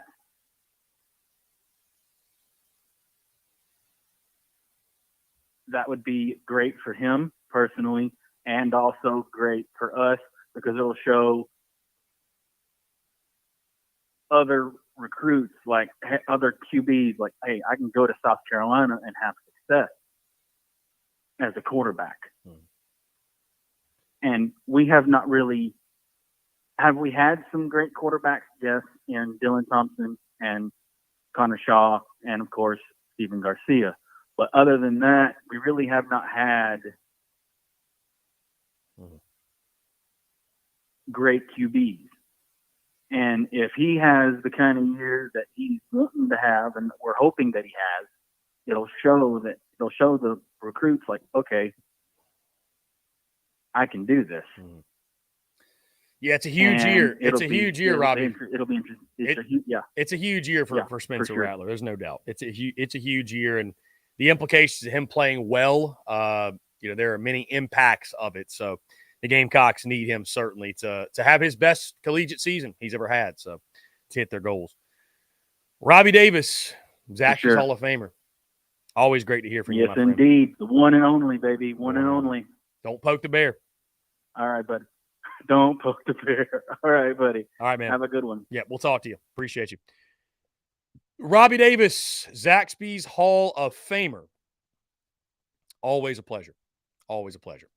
Guys, we're going to jump into one final break. On the other side, we'll close out the show in style, taking your questions, comments, calls, and more. You're tuned in to The Daily Crow. The Daily Crow is brought to you by our friends at Carolina Cigars. Carolina Cigars has been in operation since 2008, recently taken over by the Peterson family in 2020. Whether you're new to the cigar scene or whether you've been enjoying cigars your entire life, Carolina Cigars has the expertise and knowledge to make your visit to their shop enjoyable. Stop by for a fine cigar and experience their classic cigar lounge where people come together, share conversations, and become friends. So if you're into cigars and you're on Hilton Head Island, you really do need to go by and see them. They offer same-day shipping nationwide, free delivery island-wide for weddings and all special occasions. They're also proud to offer premium cigars at 9 outside humidor locations around Hilton Head Island, and they have special events throughout the year as well. They want to talk to you. They want to engage. They want to share with you their cigar selection they're very proud of and their beautiful cigar lounge. When you're in the Low Country, there's only one place for cigars. That's Carolina Cigars, and there's only one place I get my cigars. That's Carolina Cigars, Hilton Head Island's premier cigar merchant. Come and share your passion. It's all here at Carolina Cigars.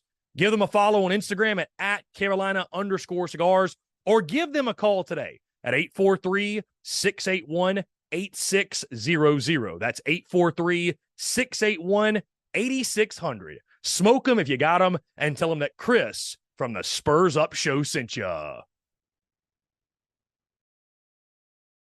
The Daily Crow is also sponsored by Rhine Law Firm, LLC, principally managed by James R. Rhine Jr., located at 1350 Ashley River Road, Suite 650, Charleston, South Carolina, 29407, serving the greater Charleston area.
Marshall Dougie, ho.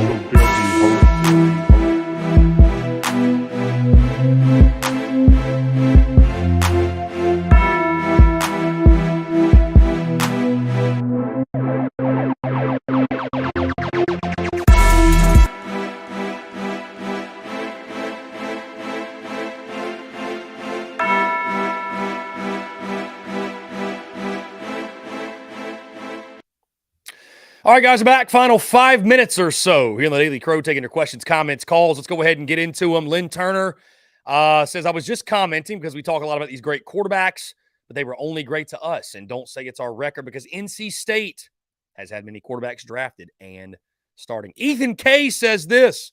I'm going to say it. There are some odd people in this chat. Oh, Ethan, I love it, man. Hey, listen, we're all odd in our own way, right? That's what makes us so special. Newman Bailey, go Cox. What's going on, Newman? Thank you for tuning in. By the way, if anybody has not tuned in a while, I saw Cocky Joe comment earlier. First time I've watched in months, and the first thing I hear is Robbie Davis on the phone. It's like I never left. Well, Cocky Joe, things have changed in the last couple of months. In case you guys missed it, the way the show is broke out now, of course, first thing that's notable, we are noon to 3 instead of noon to 2. And the reason for that is there's now more structure in this show. In our third hour, it's our Q&A power hour. Same old, taking questions, comments, calls, all that good stuff. In our second hour, we have a guest. every single day. We have our weekly guests, and guys, the lineup right now looks like this going into the 2023 football season. On Mondays, we have Mark Rogers, the voice of college football. Tuesdays, J.C. Sherbert of the Big Spur. Wednesdays, Chris Marler of Saturday Down South and Saturday Football Uncensored.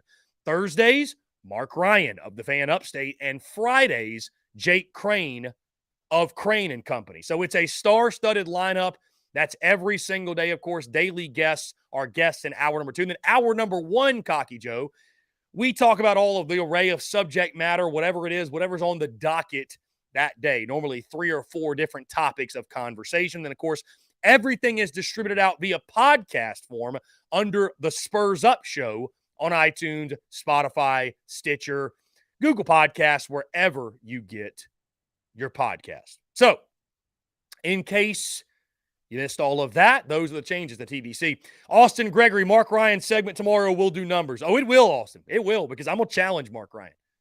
I mean, I haven't spoke on it much. I listened to some of what Mark had to say in his show yesterday, and I still just, I know what Mark's going to respond with. I know what he's going to say back.